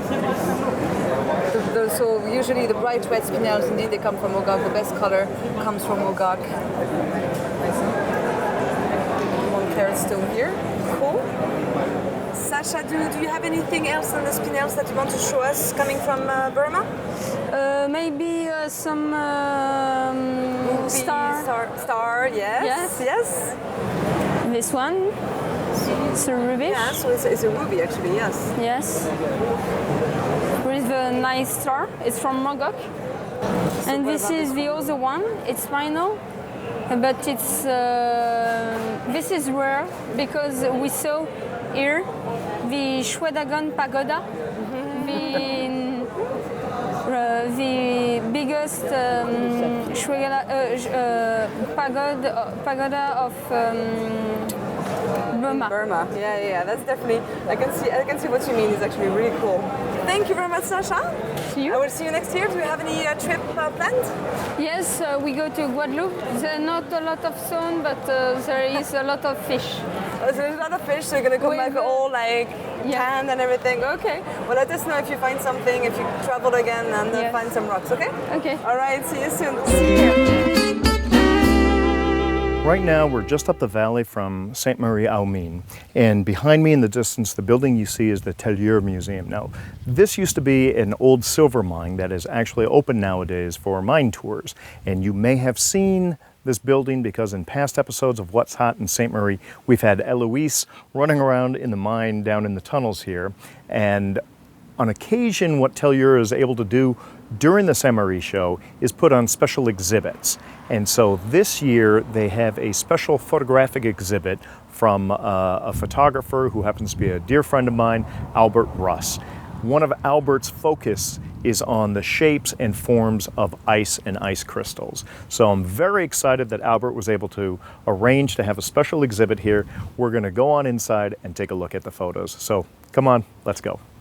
Now, walking into the front entrance of the Tellier, the first thing when you come in is a mannequin that's dressed as a caver that you would traditionally have. And again, if you look back at some of the past What's Hot in Ste.Marie,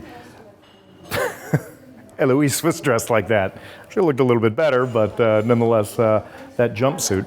And all the photos that you see in the background here, all these ice photos, those are photos taken by Albert, and they're really wonderful. So we're going to take a closer look at some of these.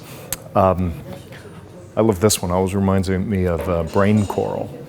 And as a scuba diver, of course, I have a certain affinity to it. But just you look at that, and you're transfixed by the texture of the ice. Albert really has such an incredible eye for texture and composition. That one up there just looks like kind of like an alien world. Here you have some ice stalactites that are just very odd. It almost looks like the image is reversed. But these are all grown in nature, and he travels all over the place trying to find these areas where ice is growing, and spends days in these locales to capture images just like that. I mean, just look at that. You want to reach out and you want to touch the photo, but you really shouldn't. This one's quite remarkable. The way he has this lit, it's actually bringing some of the color up from the matrix upon which the ice is sitting. So that is then reflected in the dome there. Quite nice. Here's another stalactite. It's almost like an alien type growth where they seem to be growing up. And you've got these lines of demarcation caused by who knows what, a change in temperature, possibly something like that. Another close-up of some kind of brain coral looking ice. This is just wonderful for its abstract quality there. Look at the texture of the ice there. That's very, very peculiar. And it makes me think of another one that's coming up that I'll share with you in a second. Again, light coming through, and I believe that Albert spends some time positioning the light so that it actually shines through, and you've got this inner glow within the ice crystal. And yes, ice is a mineral, so you can say that he is doing mineral photography. This is all mineral photography.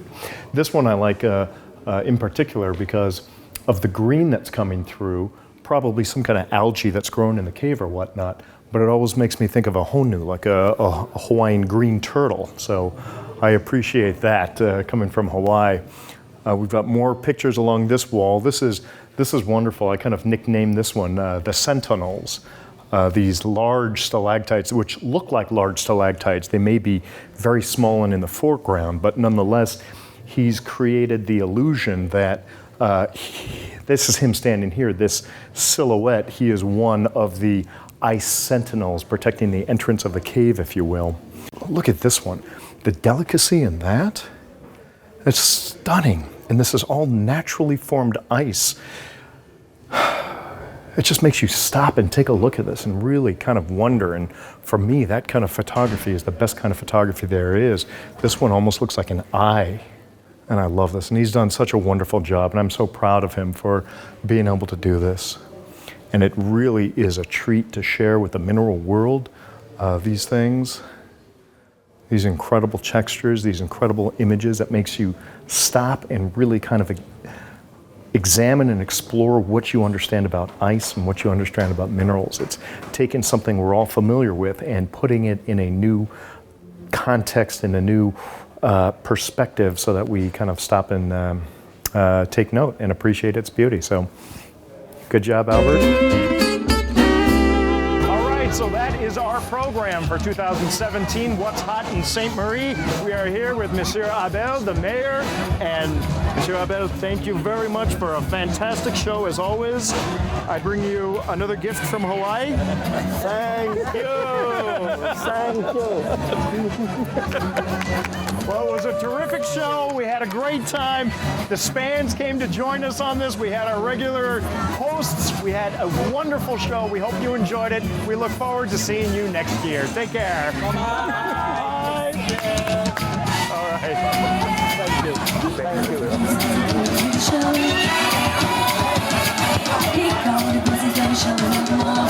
What I would tell any serious collector about going to Ste.Marie is that it's just a very different feel, but most pleasant. It really is. And there was a tremendous amount of women there, families. It was really joyful to see that it was well attended by not just the usual suspects. It had a lot of families, and you know, I enjoyed the laughter, the time that people spent with sitting and eating and enjoying conversation, and then going back to look at minerals. It was more laid back. It was definitely appealing to me. Well, my overall impression of Ste.Marie was similar to Gail's. It was like going on a vacation. It was very relaxing. We had fabulous meals everywhere we went. Wonderful food, wonderful people. We were not French speakers, but we never once thought that language was at all an issue. Everyone either spoke English or got along with communication. What surprised me was how very reasonable the prices on the minerals were. We saw many things that surprised us as to how inexpensive they were compared to what we'd seen in many shows in the States. We went to Sainte-Marie expecting not to spend much and ended up buying quite a few pieces, as it turned out. And we're really glad we did. They were wonderful things. We ended up buying things that were from America that were more reasonable there than what we would pay in America. We also found that there were a number of dealers that had acquired estate collections, generally European collections, and we had an opportunity to see many of those pieces for the first time, or at least early on in the marketing of these wonderful pieces, and we got some fabulous top quality specimens. We ended up with quite a few beautiful European minerals and discovered new sites and new locations for pieces that weren't available in the United States, but were readily available there. And I was very impressed with the incredible quartzes that were brought in by the Strawlers. One of the fun things for both Jim and I were running into all our friends who were curators or working with curators at all the major We were museums. surprised how many we knew that were there. It was really fun. It was, we had a chance to sit with them and really get to talk with them. And Eloïse from the Paris School of Mines, instead of being in a rush like we are when we're at Denver and Tucson, we enjoyed sitting and visiting and talking at the Sainte-Marie show and seeing people just being relaxed. And I got to know them so much better. I absolutely agree, and don't be in a hurry. It's actually more common to have a 4-hour dinner rather than something quick in and out, and which is a great time to really appreciate and enjoy not only the food, but your company, the fine wines, and the just the ambiance of every setting you're in is worth just enjoying and sitting back and talking taking about in. the rocks we all bought. Absolutely right, and the ones we're going to go back and get tomorrow. Right, the baguettes at lunch The baguettes were fabulous. incredible, Yeah. and we With ate. a big tent right outside the theater. We ate it every day because we can't get it again until we go back to Sainte-Marie next year. Something about the French bread, it tastes so very good. And the good company. I love having it. Yeah, eating lunch with you every day made it very nice. So when we're are we gonna going to go back? How about, Are we going to go back? of course we're going back. Of course we're going back. Next year. Next year. We'll be there next We year. had such a great time. I wouldn't miss it for anything. We absolutely enjoyed it to no end, and we're going to do that again. We're going to go chase some rocks. Oh, and eat some good food. And the mayor's party, fabulous.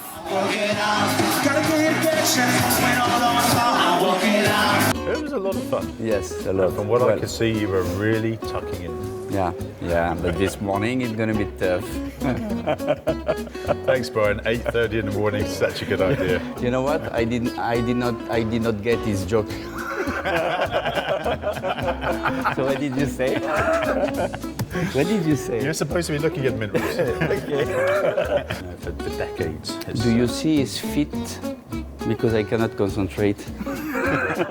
He is moving the toes. Sorry, Ian.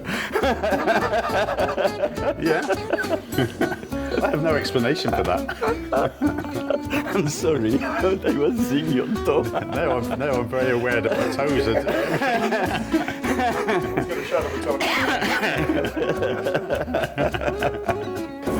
We have a new friend enjoying the rocks. Look at the quartz. Yes, nice one.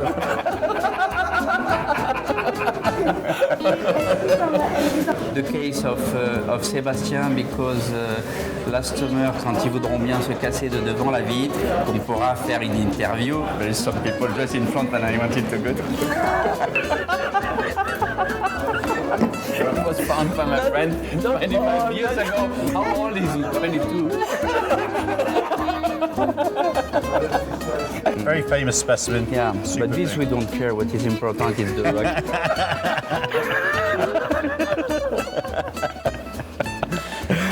It's a French classic. For me as well? Oh, yes.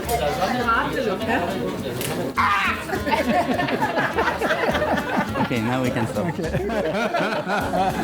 Wally, I saw in the cases some interest. Don't look at me this way, please. Don't start. Don't start, huh? we had no wine, Wally. So Wally, I've seen that in your cases you have some so Wally, I've seen some very interesting pieces in your case. He's totally dead now. So Wally, I've seen some very... If it was from the Congo, it would be a $20 piece. And bling and clink, clink, clink, clink. Yeah. All because of Bryan and the one song.